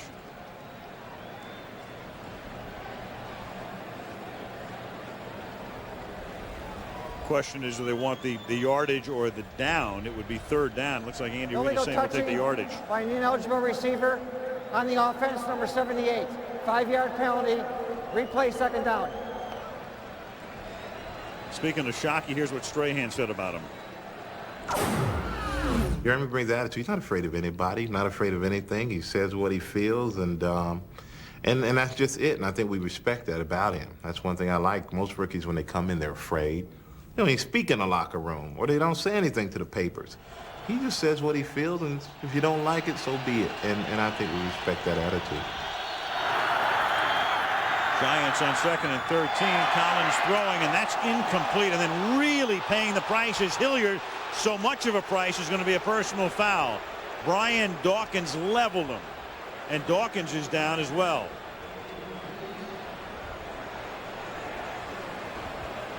And both training staffs come rushing out onto the field. Brian Dawkins, one of the real hitters in this league, and you see Hilliard coming in. The ball is out in front of him. There's no way he had a chance to catch that. That wasn't one of those helmet to helmet. That was helmet to chest. I think the thing, though, that gets Brian Dawkins is that he ducks his head down. You see, and you always want to look and be able to see what you hit. I don't know that Brian Dawkins saw what he was hitting. Yeah, that reminds me of that play with Leamon Evans in the Hall of Fame game, too, where he got his head down. The receiver, it'll be a 15-yard penalty from the previous spot and a first down. And that was one that ball was in a position that there was no way Hilliard was going to catch it. Hilliard up, but Dawkins still down. Oh, Steve, I don't think you should hang the bug zapper over the Bud Light. That's really tacky. Marshall Dawkins got up. Some anxious moments here until he got up and then walked over to the bench. He's very angry because he got the penalty on the play. Meanwhile, Hilliard goes back to the locker room. Here's the play again. The personal foul is on Dawkins. He's out of the game, and the Giants have a 1st and 10 now at the 21-yard line, and Michael Lewis, a rookie, replaces Dawkins. Collins goes to the air and throws a flutter ball right on the money to Amani Toomer at the 14-yard line. Melissa, what's the story on Hilliard? Well, Al, you saw him head into the locker room. He dislocated his right shoulder. They're doing x-rays in the locker room right now. We will keep you posted. So Hilliard is out. Dawkins comes back in, and he's the key man in the Philly defense. Talking to Kerry Collins yesterday, he says it's the first thing I look at when I come to the line of scrimmage. Where's Dawkins? Yeah, they have to know where Dawkins is because he's their best blitzer, their favorite blitzer, and even when he doesn't blitz, a blitz will come from his side. 2nd and 2, short drop, then Collins buys time, slings it to the outside, wide open is the rookie Stackhouse, but he fumbles it into the end zone, and then it goes out of bounds for a touchback. He fumbled the ball at the 1-yard line, and when it rolls into the end zone and goes out of the end zone, it's a touchback. Kerry Collins made a heck of a play on that. He looked like Donovan McNabb. He scrambled a little, came off and gets it out to Stackhouse, but if you say, if he fumbles, if this ball goes out of bounds, then it would be the Giants' ball there. If it goes into the end zone, it's a touchback and comes out to the 20, and it's the Eagles' ball. Exactly. What Stackhouse here, he gets the ball, all he has to do is turn it up. He should have put it in his outside shoulder. See, he keeps the ball in his left hand. He should have switched the ball right after he catches it to his right hand. You see, he keeps it out there in the left, then he goes to take it out, and seeing that hit comes from that left side and knocks it out. Jim Fossil doesn't hesitate to challenge calls, but there's nothing to challenge right there. That was clear and evident, and Stackhouse just fumbled the ball out of bounds, in the end zone out of bounds, as Deuce Staley takes it to the 30. So what an ebb and flow on that series. I mean, here are the Giants forced to punt, and then Allen drops the snap and picks up a first down, and then you have the personal foul on Dawkins. Then you get inside the 5-yard line, and you fumble the ball away, and Philadelphia gets it back. Yeah, and that was a prime example of why when you're up against the sideline, you always put the ball in your outside arm, because then when you get hit, if you do lose it, it'll usually go right out of bounds. 2nd and 1, and McNabb, good fake throws. Then it's dropped after the first down is recorded by Todd Pinkston, and he recovers it to the 36-yard line. You know, one thing I've always felt that, you know, when you get two divisional rivals playing each other and they know each other so well, that it's a more conservative game.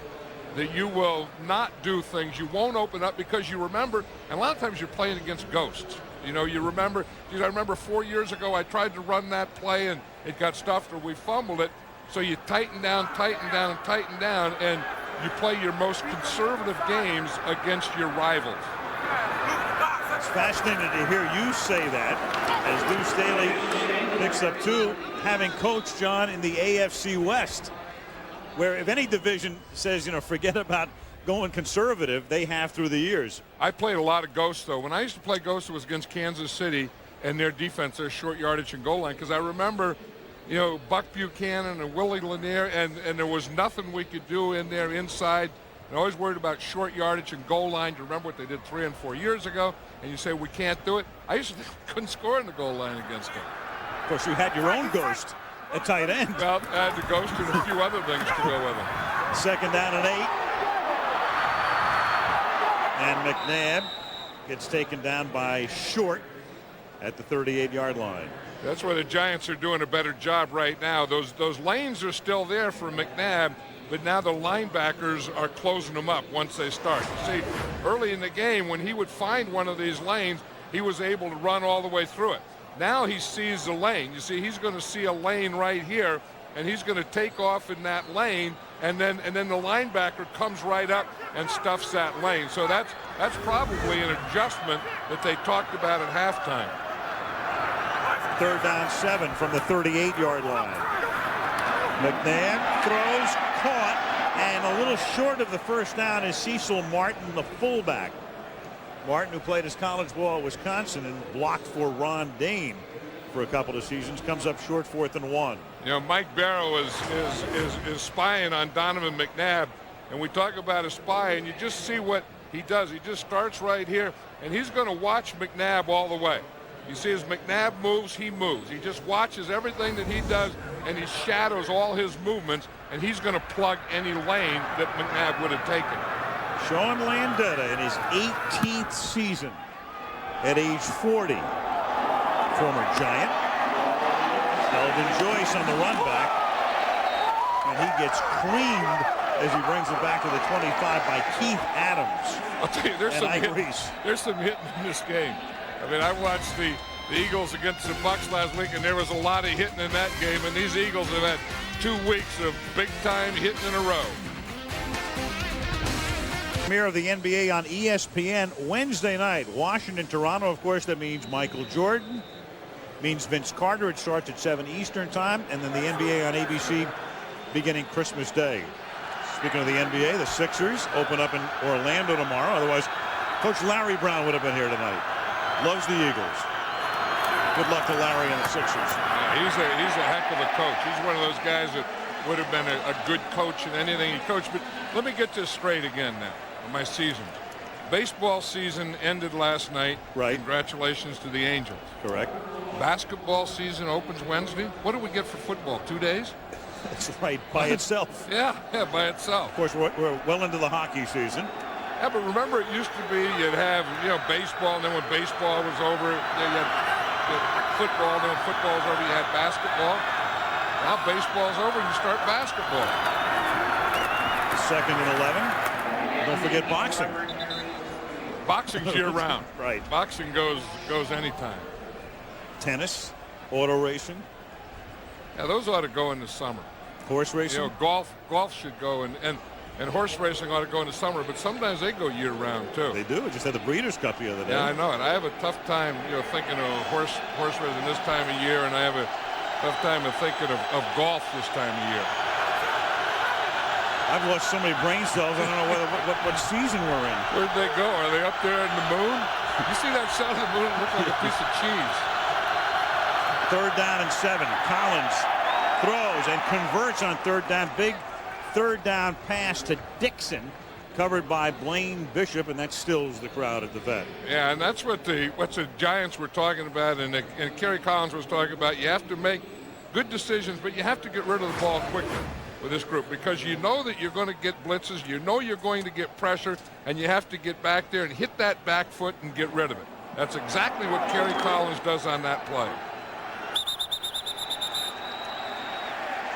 And when you look at it again, you can see where the coaches upstairs tell the guys downstairs, worth a challenge.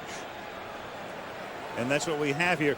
Andy Reid rarely challenges. The challenge rule came into effect when Reid became a head coach in '99.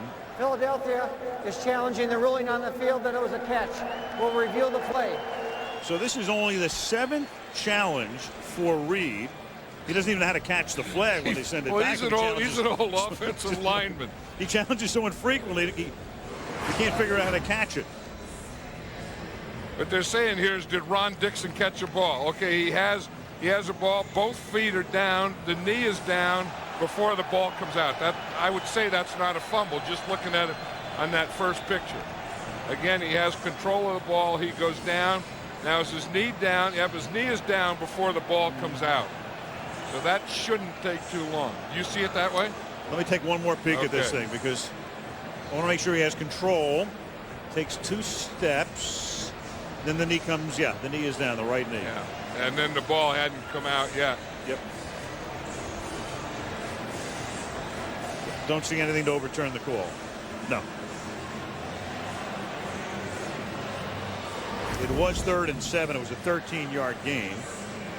So the Eagles didn't recover it anyway. So what the challenge really would be was the distance of the catch, because it was whether it would be complete or it wasn't that they're challenged and it would be a fumble and they recovered. Exactly. They're just saying it was an incomplete pass. Incomplete. That would make it 4th down instead of 1st down.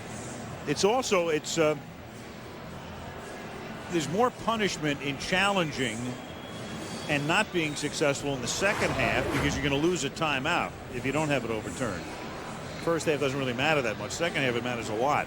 But I think the other thing is you lose your challenge too. You only have 2 challenges, and then you get to a part of the game when if you use one more, then you don't have any challenges left until the last 2 minutes of the game. Exactly. That's what always surprised me. You know, for instance, like Mike Martz loves to challenge, and he'll challenge a play real early.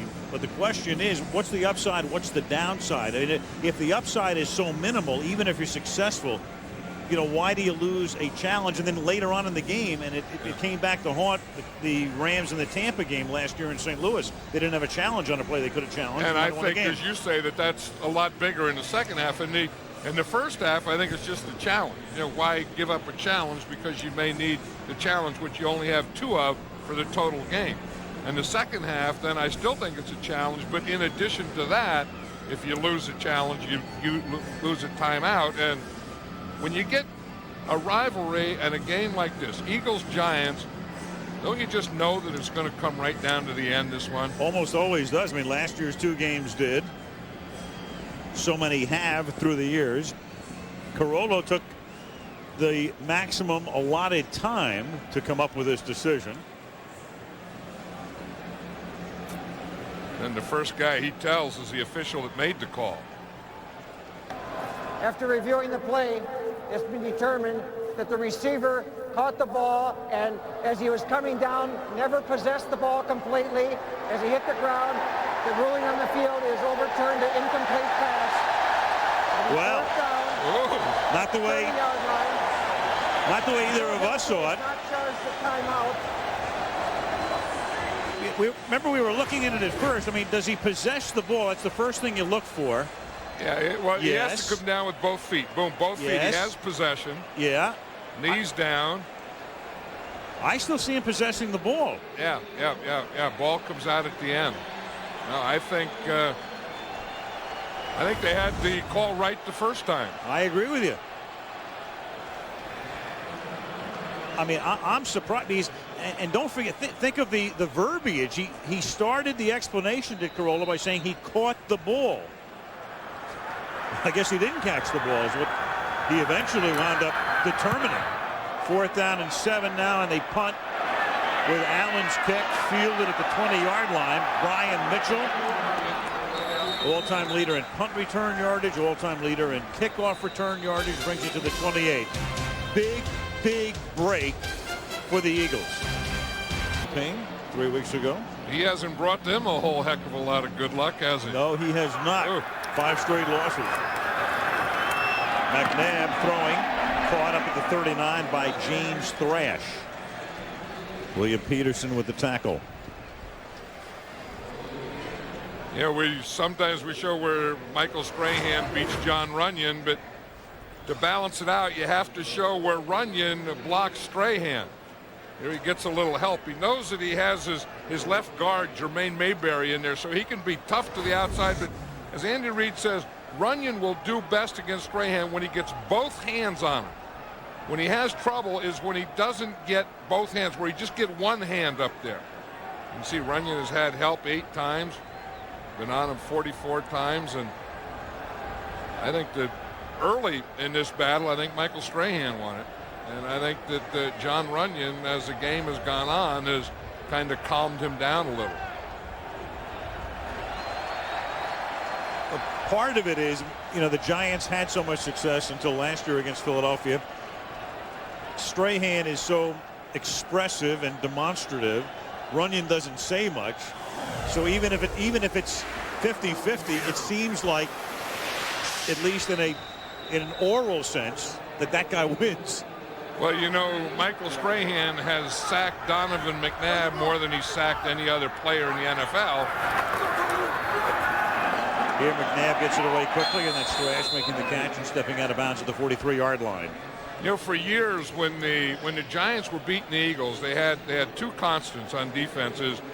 One was Michael Strahan would always raise havoc in the front 7. And the Eagles wide receivers couldn't beat press coverage. And those were the 2 things. And last year, the Eagles wide receivers started to beat press coverage, and they got a couple deep ones on the Giants. They haven't been able to do that again tonight.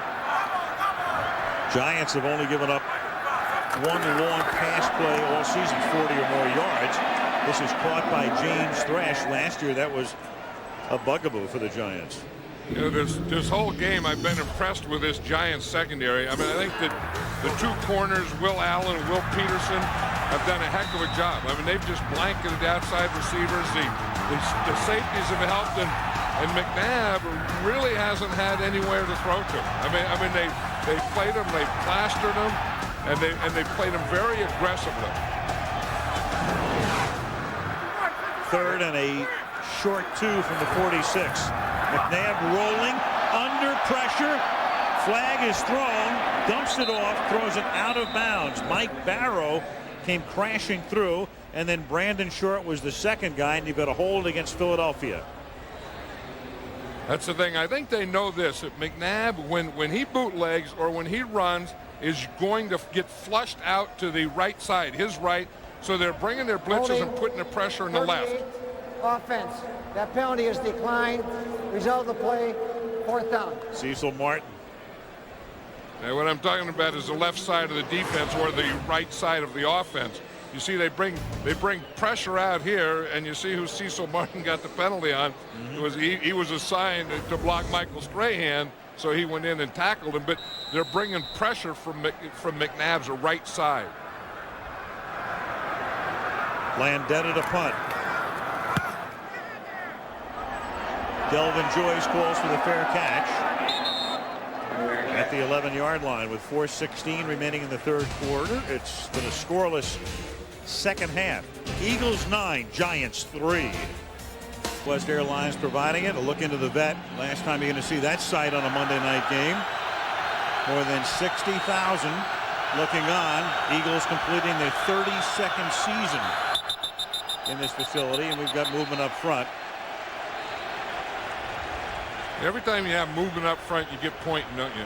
That's the next thing. The defense points at the offense points at the defense. The first guy that I saw move was Hugh Douglas.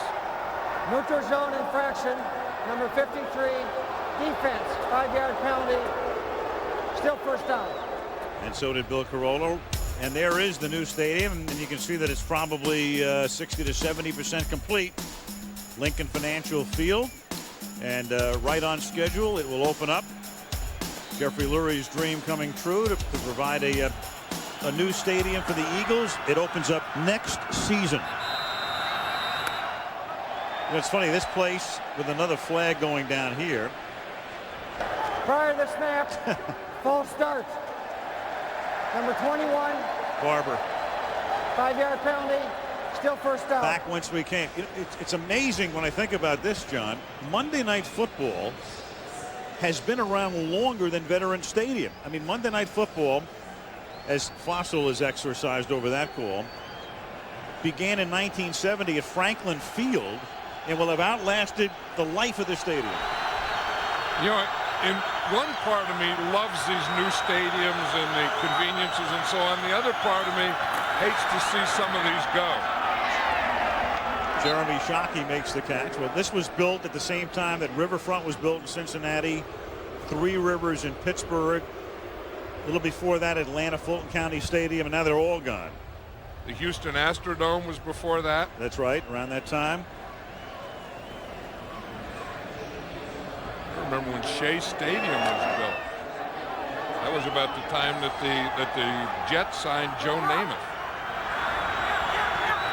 Namath against the Cleveland Browns was the first ever Monday night game. 2nd down and 1.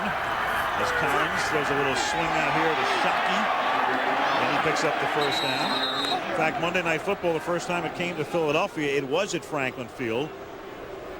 And of course, a lot of lore surrounds that game. That was the night that Cosell apparently threw up on Don Merida's boots. And then what did he do after he threw up on his boots? Well, he basically, the press contended he'd been drinking. Howard always said he had the flu. Howard used to say the bought and sold knights of the keyboard could never get that story straight. First and 10. When did Howard leave to go back to New York? Good question. The third quarter. That's Ron Dixon taking it up to the 40-yard line. Jeremy Shockey got him started on that. You know, in that play before, what he did is he kind of blocked and blocked and blocked and then came out the flat, got a 1st down, and then kind of got that thing going. And now Kerry Collins can start to get into some kind of rhythm. They need Shockey, but I don't know how long he's going to last. I'm not talking about this game or this series. I'm talking about the whole season with that toe. The way he's moving around, and this is coming off a bye week, too. Barber, nothing happening at the initial spot, so he improvises and turns no gain into a pickup of close to 5. Yeah, but you see what Barber did just before he got to the sideline and just before he got hit. He shifted the ball from his right arm to his left arm. We talked earlier about Charles Stackhouse, and that's what he should have done. That's what he didn't do. And Tiki Barber does that exactly. Watch him. It's in his right hand. Now as he gets to that left sideline, he shifts the ball to his left hand. Now as he gets hit, if they were to knock that ball out, it would go out of bounds. 2nd and 6 from the 44-yard line. Collins, Stackhouse, ridden down short of the first down by Sean Barber, setting up a big 3rd and a yard and a half, maybe 2. This is where if you have a healthy Jeremy Shockey, this is where he becomes big. You know, you can move him around. He can be outside. He can be slot. He can be a tight end. But you want that big target in those short areas where he can not only use his quickness to get open, but he can use his body to push off a little. 3rd and 2, short 2 from the 48. Good play fake. Going deep, flag thrown off Shockey's hand. Ooh, they got the 3rd and short, and they didn't try and get the first down. They tried to get the whole enchilada there. We see everything here. We see an official with his hat off. We see a flag. We see another flag. Something happened over there in the sideline. Usually, again, when There are 2 fouls on the play. Holding, 56, defense. Sean Barber. Pass interference, number 80, offense. Shockey. Penalties offset. Replay 3rd down.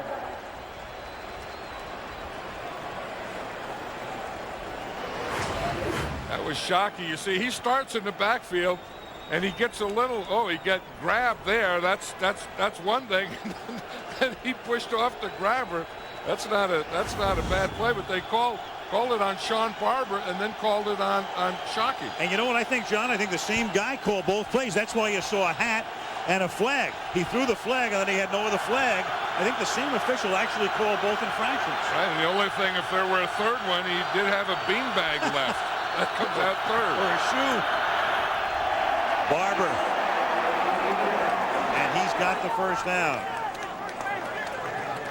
With a minute to play in the 3rd quarter. You know, they ought to let you do that. If a guy grabs you, I'm watching Shockey here again on Sean Barber. If a guy does this to you, you ought to be able to get away from it to do that. I don't know. I mean, that's probably not in the rule. I mean, that's not the way you play. I mean, that was 2 penalties, and the official was right on that play. But that's what they said. The guy was holding our guy. And then that makes, because of that hold, that makes Shockey do that reaction that he did.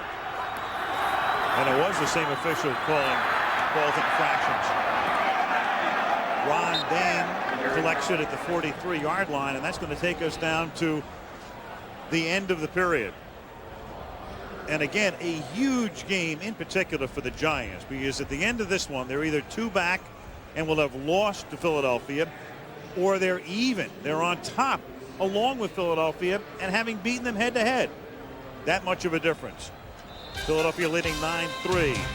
End of 3, and Monday Night Football from Philadelphia returns after this from our ABC. In Philadelphia, Al Michaels, John Madden, and Melissa Stark as we start the 4th quarter. The 8th week of the season is winding down. 7th game for each team here. Each team has already had its bye week, and again, the Eagles 4-2.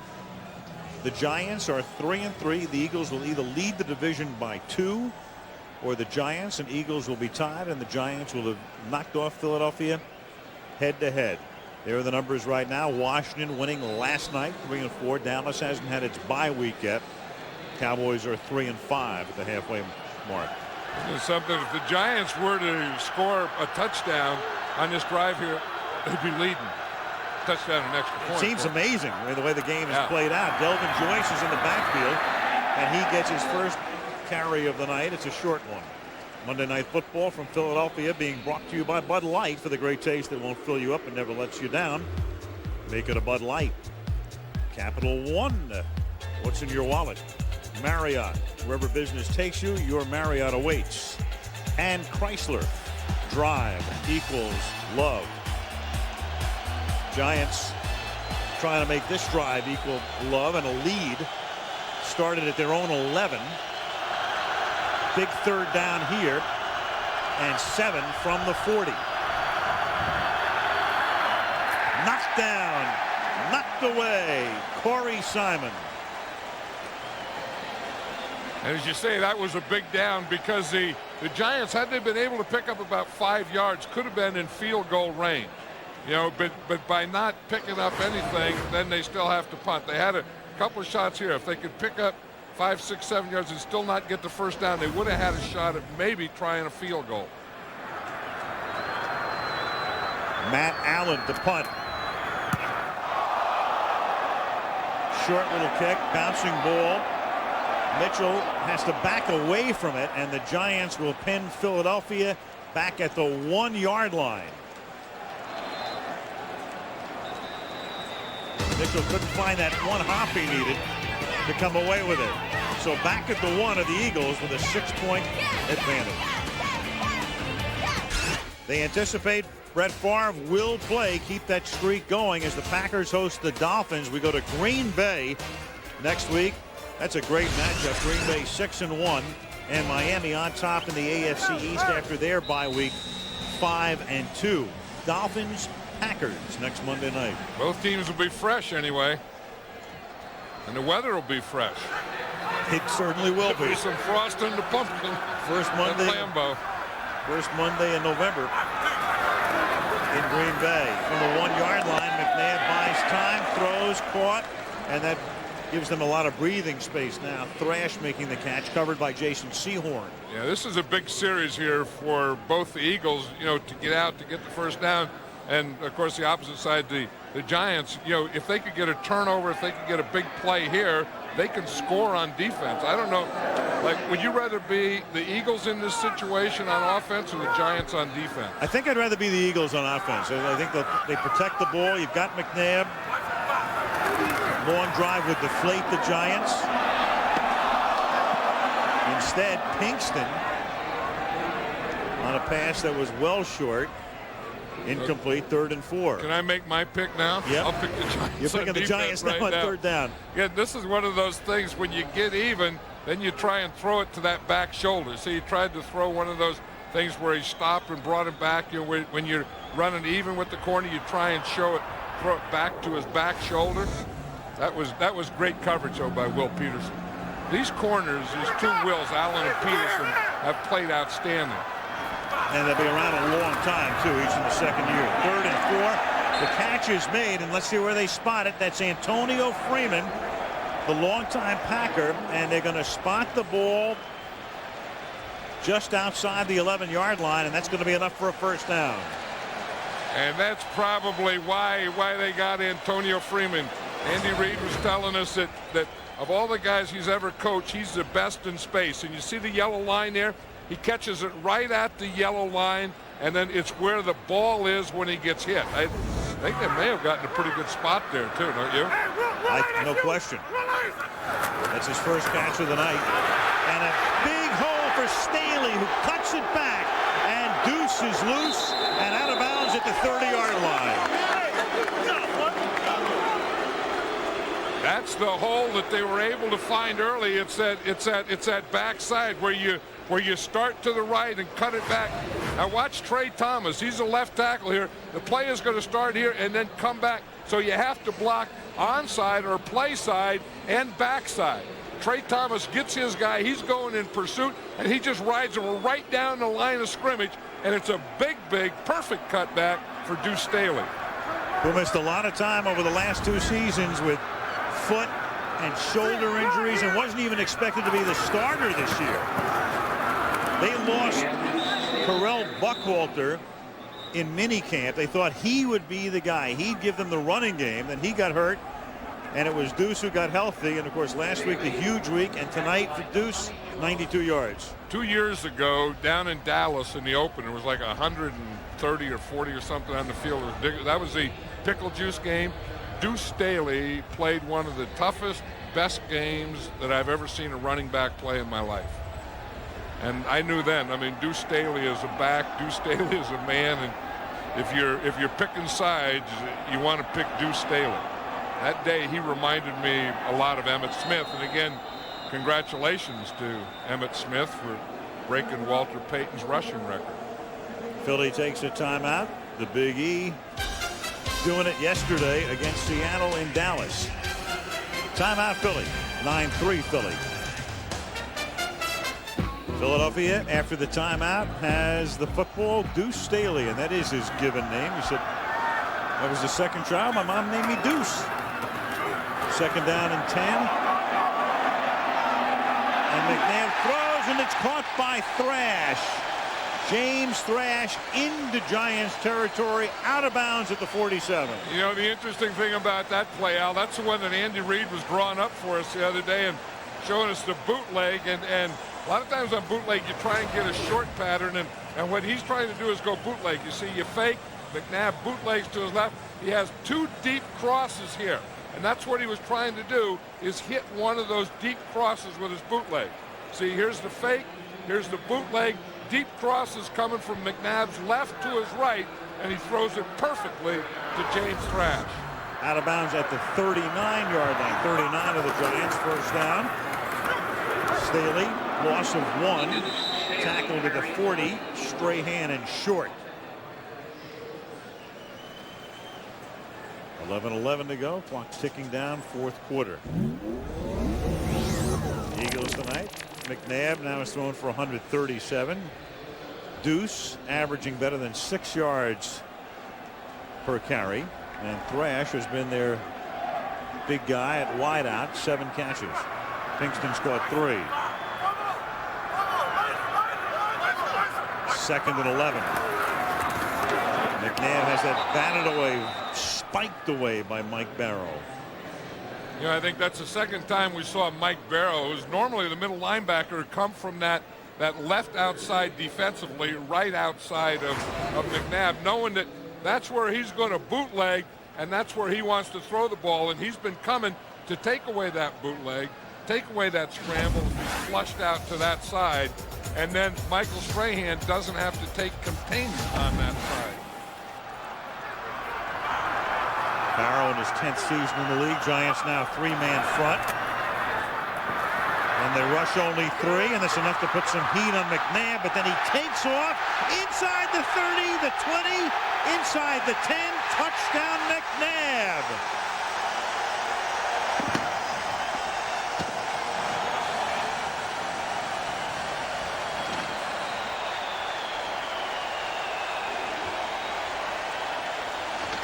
When people criticize the Eagles, they always say, you know what, they're one player reliant.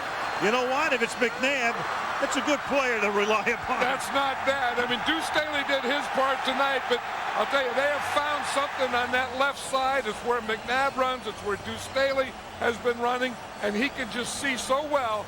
McNabb always looks downfield, and he's either looking to throw the ball downfield, or if you give him a lane, he's going to take it. And when he takes it, he can do something big with it. This is a 99-yard drive. It is the first touchdown of the night. And with a 12-point lead, they will line up for 2. But now the Giants have to take a timeout to get their right defensive package on the field. 9 plays, 99 yards, 3 minutes, 33 seconds. A lot of symmetry there. You know, and there's just one area here that you can see, and it's back to this side where he's had these lanes. And you can see they try and take it away. He fakes. The big thing about being a quarterback is you have the ball. You can use your feet, but you can also use the ball to fake a defender. And again, once he gets in the open field, he runs like a running back. I mean, watch this. He's big and he's strong, so he can get away from tacklers. Then he has speed that he can run away from tacklers after he gets away from them with his strength. he's an exciting guy. He's a fun guy. You know, I was saying that you would choose, if you were choosing, you'd choose Deuce Staley, and I think you'd also choose Donovan McNabb.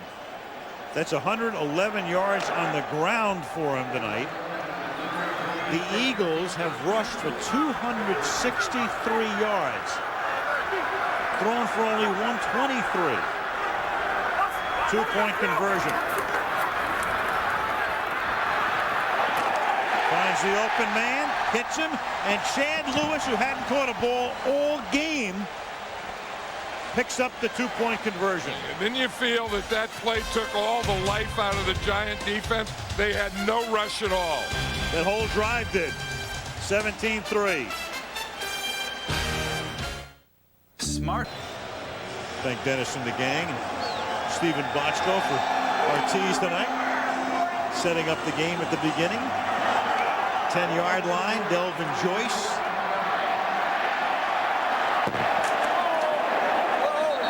A flag is down. I saw somebody grabbing Sheldon Brown's jersey. Wasn't just rippling in the breeze, and that's the hold. 83 on the return team. 10-yard penalty. First down for New York. Timeout. Second call against Marcellus Rivers on a special teams play. McNabb and the Birds up by 2 touchdowns. Gladiator, winner of 5 Academy Awards. Gladiator on a special night this Friday night here on ABC. The Giants now from the 11-yard line. Down by 14. Collins throws. Shockey makes the catch. Up to the 21 he goes. What's the story with Ike Hilliard? Let's check in with Melissa. Well, I'll remember he suffered that dislocated right elbow in that huge hit by Brian Dawkins at the beginning of the third quarter. Went in for x-rays. The results, they are negative, so no fractures, but he is clearly out for the rest of the game. Dislocated right shoulder. All right, that's the story on Hilliard. The Giants playing in 6 days, 6 nights, in fact, against Jacksonville on Sunday night. And this is Barber, and they can't get him out of bounds. He stays inbounds and turns what might have been a 10-yard gain into a lot more, taking it to the 50, close to the 50-yard line. 26-yard pickup for him. Ike Reese was out there, the linebacker. He was out there to make a play, and he just missed the tackle. You can see Jeremy Shockey there. I mean, he is really in pain, and he's just gutting this thing out. But watch Ike Reese. He's going to be right here, and he has a chance to make a play. And here he just, it looked like he tripped before he got there, but that's his play. One out of the 47, and there's Barber breaking a tackle inside the 30. Only Dawkins to beat, stiff arms him, and then Dawkins takes him out of bounds at the 15-yard line. And so the Giants, seemingly out of gas after the Eagles took them 99 yards, respond. Barber here for 38. And again, that's the second poor tackle by the Eagles in a row, because they had Tiki Barber out there, and he just bounced off it. They're not going to bounce off or get away from Brian Dawkins, though. You know, you see 2 plays like that. I mean, they hit a Shockey, they hit a Barber. You say, why did they wait till now to do this? Why didn't they do this earlier? Shockey has to come out, obviously in agony. Toss it back to Tiki again, chased by Sean Barber, no relation. Of course, Tiki's brother Rondé plays with Tampa Bay. Bucks were in here last week. Barbers are wild in Philadelphia recently. Here you can see Jeremy Shockey right there saying that he has to come out. I mean, this is, again, it's a ligament in his left toe, and what they did is they taped his big toe and the toe next to it together to try and use it as one, and it's just not holding up. Although he is gutting through it. 12 players on offense in the huddle. 5-yard penalty. Still second down. I think Ron Dixon that time was the 12th guy. They're really watching that. I mean, that's an advantage you can get, and teams have been, trying to do that. Have a guy linger in the huddle or an extra guy, and so the defense doesn't know what personnel matchup to use. Shockey's in the game, so is Campbell, the other tight end, 2nd and 13. Collins over the middle. taken by Delvin Joyce. He's tackled at the 13-yard line. Yeah, one thing here that you look down by 14, you have to think touchdown. I mean, there's no way that you can think, well, we'll get a field goal and then come back later and get the touchdown. You have to, if you're the Giants, you have to think you have to go for the score. So this is third down, but you do have 2 more downs. This is a 4-down area. 7.5 to go. 3rd down and 8. Have to get to the 5. Knocked down at the goal line. Intended for shocking knockdown by Bobby Taylor. 4th and 8. Flag down at the line of scrimmage, or behind the line of scrimmage. And it's going to be against the Giants. This will be an interesting one. If you take it and you leave it 3rd down again, then again, as I said, the Giants are going to be in a 2-down area. Or if you make it 4th down and then make them go for it on this play. If you take the penalty, you're going to give them 2 downs. If you turn down the penalty. 78 right tackle. Hook the defender with restriction, 10-yard penalty. Replay 3rd down. Okay, so now they get the penalty, so now they get the 3rd down over. So the Giants in 2-down area are going to use both the downs. So I think that doesn't hurt the Giants, is what I'm trying to say. I agree with you. As much as you would think it would. I'm not sure I wouldn't have taken the play if I'm Philadelphia there. Just give them 1 more down. Or make them kick a field goal. 3rd down and 18 from the 23. Dropped by Collins, and he recovers it himself. And that, of course, was Kerry's problem last year when he set an NFL record for fumbles. This year, a different story. He had only 2 fumbles coming into the game, both in the same game, but that was a most inopportune time. Remember the thing we were talking about at the beginning of the game, the Giants offensively, consistency, and lack of consistency, and lack of consistency in the red zone inside the 20. This is it. I mean, you get in there and you have a penalty. And then your next play, your quarterback's looking up, doesn't look at the ball, drops the ball. I mean, this has been Giants offensive football. And the penalties and the fumble here by Collins has just killed him. 4th and 24.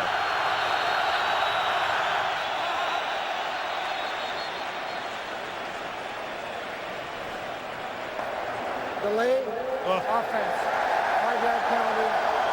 Still 4th down. This is the series from hell for the Giants. Well, you know, it goes back to the question that I asked earlier. Are the Giants a good offensive team that is playing inconsistently, or are they just an average team that is inconsistent because they're average, which I think the latter is true. Absolutely. 4th and 29 now. From the 34, needing to get to the 5, and Collins is hit as he throws, and that's incomplete. Indy Kalu broke up the play, and the Eagles, who were in jeopardy of watching a 14-point lead go to 7, still have that 14-point lead and have the ball near midfield after all of that. 6:29 remaining in the 4th.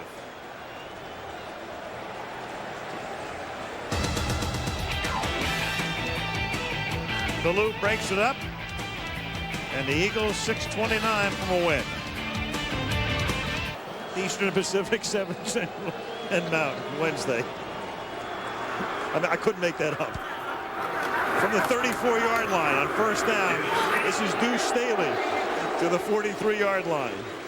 You know, they found something that they really like on that left side in there behind Trey Thomas and John Welborn. And look at all these plays that Staley's made. He's been right in that same area where he just takes the ball and then just cuts it back to his left side.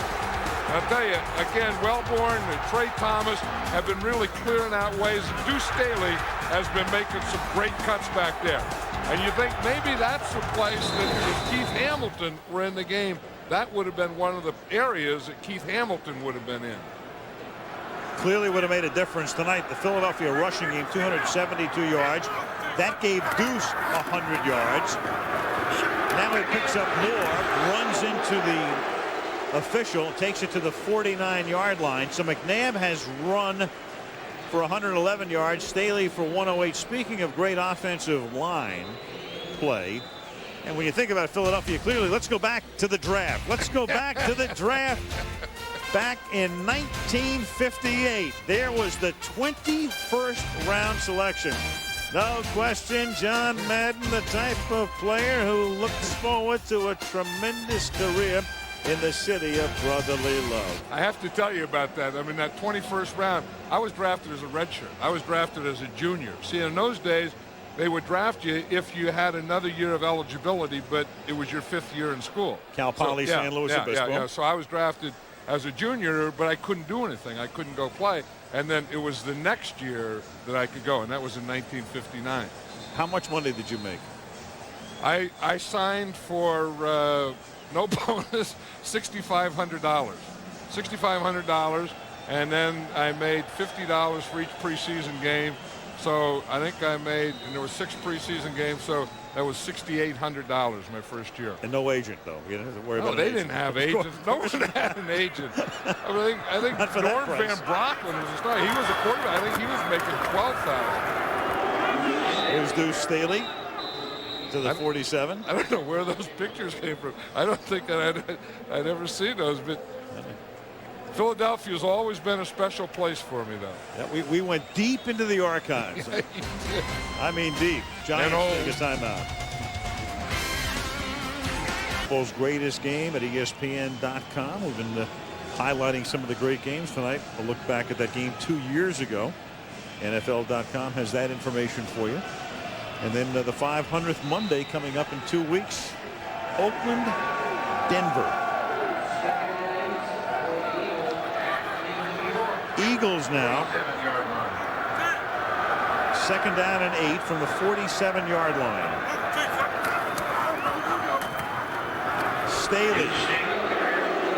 Staley with back-to-back 100-yard games. Meanwhile, McNabb tonight with 111 yards. He has become the first quarterback in 30 years to rush for 100 or more yards twice in a season.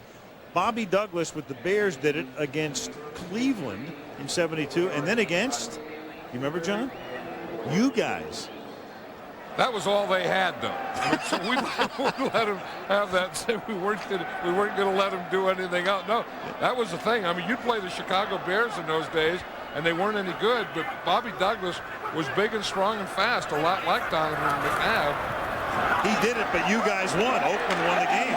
Yeah, because they didn't have anyone. I mean, the Bears in those days were nothing. They weren't. That wasn't a big thing. I mean, you'd let him run. He got his 100 yards, and their total offense was probably 115 or something. But Deuce Staley, getting back to Deuce Staley, he's been great tonight. I mean he is right, and they found something over there on that left side, and I think that 95% of his yardage has come in that one area, that one type of play. Well, I know they missed Hamilton, but when you look at that, there's no way in the world you could ever figure that the Philadelphia Eagles would amass close to 300 yards on the ground. They're 290 right now, and now they're about 293 as Staley takes it to the 36. Hank Fraley got on me the other day, Al. Now, I want you to be the judge. In the first game, we did the thing, and I said that he jiggles. And he came in and said, and all the linemen got on and they started calling him Jiggles. His nickname is Honey Bun. But does he jiggle when he runs or not? Actually, McNabb said they just call him Honey now. They've shortened that. Well, you know how they called him Honey Bun? It was a team picture, and a bee came up and stung him during the team picture. Only Hank Fraley. He's doing a heck of a job, though. 2nd and 7. You're bringing out the best in him, whatever you did. Because that line has had some night. The Eagles have had some night. The Eagles are going to go to, barring a disaster here, 5-2, and the Giants are going to drop to 3-4. I think the question you asked earlier, could this be the best team? Could the Eagles be the best team in the NFC? I think, they very well could be. And if they can keep up this mixture, and if they can keep this offensive line going, if they can keep this running game going, I think they have as good a shot as anyone. Well, Jeffrey Lurie, that's what his dream is. He bought the team in '94 and his wife Christina. 3rd down and 5. Dorsey Levens to the 32-yard line. The Giants have no timeouts remaining, so they can't stop the clock. This will take us down to the 2-minute warning. And 4th down upcoming. Runyon and Strahan renewing acquaintances, as they will again later on this season. But the night to this point clearly belonging to the Philadelphia Eagles and that offensive line. What a job. To you by Michelob Ultra. Lose the carbs, not the taste. Wendy's Mozzarella Chicken Supreme. It's chicken on a higher level. And Nissan and your Nissan dealer. John, it was great being here today in Philadelphia. We went to that pep rally. The mayor was there this afternoon, right downtown. Here it was. About 12:30 this afternoon. These fans in Philadelphia are passionate. They're great. Read my lips. Retroactive tax cuts. How does that sound? You can all come in the bus. Everyone. Cheesesteaks for everyone. You should have seen the look on the mayor's face when I said that. I was standing next to the mayor when you said that. That's the way to be a politician. That's called the old hit and run. That's intoxicating. You stand up there and the crowd is there and you say something and they're screaming like crazy. Yeah, you tell them no taxes and they love you. The only thing you didn't do when you said that was hold a baby. And you had a baby in your hand, I'll guarantee you. Kiss the baby. Happen. Yeah. That's right. But it was fun. Last week we got the key to the city of Pittsburgh. Little Keystone combination for us this week. The old Liberty Bell. 4th and 3.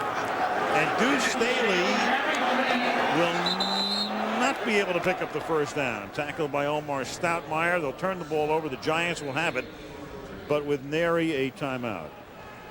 The horse trailer. Well, how about that guy for the horse trailer? I think it has to be that guy. I mean, you know, we already have Donovan McNabb, and I think we can put a rule in. You can't put a guy in there. I mean, he's already on there. I mean, all we can do is haul him once. We can't haul 2 McNabbs. So if we're not taking 2 McNabbs, the Staley sounds good to me. 1-term limit. Collins has the ball jarred loose. It's still loose, and it goes out of bounds, but the Giants last possessed it. It was Darwin Walker who was trying to come up with a loose football but couldn't. So as you say, the Giants last possessed it, so the Giants still have possession of it. Way back. You know what killed the Giants tonight, though? Of all the things, John, in addition to the penalties and missed opportunities, that fumble by Stackhouse. When Stackhouse in the 3rd quarter is going into the end zone, that would have given the Giants the lead, pending the extra point. And think of it this way. I mean, if it goes out of bounds at the 1, it's still the Giants' ball. But into the end zone and then out of the end zone, touchback Philly ball, end of story. Yeah, and the Giants don't have enough offense that they can recover from that. I mean, they aren't a team that's going to put up 4 or 5 touchdowns and say, you know, losing 1 won't hurt us. Losing 1 hurts you big time. Barber taken down hard at the 26-yard line. The Giants have now played, when this one is over, 7 games, and they have 7 offensive touchdowns, and that's just not going to do it. Yeah, and again, it's inconsistency, and you can say offensive line, but it's not offensive line. I mean, it's Kerry Collins, it's a wide receivers. I mean, they just aren't getting the job done offensively. Tiki Barber takes it up to the 34-yard line. I think if Jeremy Shockey were healthy, though, I think this could be a different thing. And as I said, that toe thing is a ligament and probably won't get better this entire season. But if they had Shockey on one side and then they have Tiki Barber, then, you know, they have some explosion, something that'll scare you. Hands to the face, number 97, defense, 5-yard penalty, automatic first down. Darwin Walker. Darwin Walker just got a big contract. Yeah. He was a free agent, and the Eagles signed him, and then he started to play, and then they were impressed with him, and they say, you know, you look at his arms don't look real big, do they? But they say that he's the strongest guy on the team. Well, he got this opportunity when Hollis Thomas got hurt, and then he comes in leading the team in sacks coming into the game. But sometimes you see those guys that got those big old bulked up, cut arms. His arms aren't big old bulked up or cut, but they tell me he's the strongest guy on the team. 1st and 10. Dixon. They also say he's one of the smartest guys on the team. Engineering major. Andy Reid telling us he knows how the stadium gets built next door. And Andy said that fouled him up for a while. You can't be a defensive lineman and be too smart. Engineers try and figure everything out where everything makes sense. Defensive linemen just go. And so the engineering side of the brain kind of slowed back the football part of the maturation. They talk about all news being local news, and there's the horse. We got a real live horse. That looks like a police pony. That looks like he has some teeth problems. There, was that one? Yep. That's virtual audio. 2nd and 10. And that's caught by Marcellus Rivers. Talking about all news being local news. I'm down in Tennessee this week. The Darwin Walker story, the fact that he signed is the second story on the sports segment on the local news in Knoxville. But it's big news. Tennessee kid. You went to the University of Tennessee. Here's Barber. And he gets taken down at the 20. The Giants had spent all of their timeouts well before the 2-minute warning, and so they can just play it out right here. Fake spike. Going to the end zone. Knocked away. Al Harris does it. The Philly defense does it all night long. The Philly offense, the ground game, phenomenal. 299 yards on the ground. 126 to Deuce, 111 from McNabb. The Eagles are now 5-2 and on top in the East by 2, 17-3.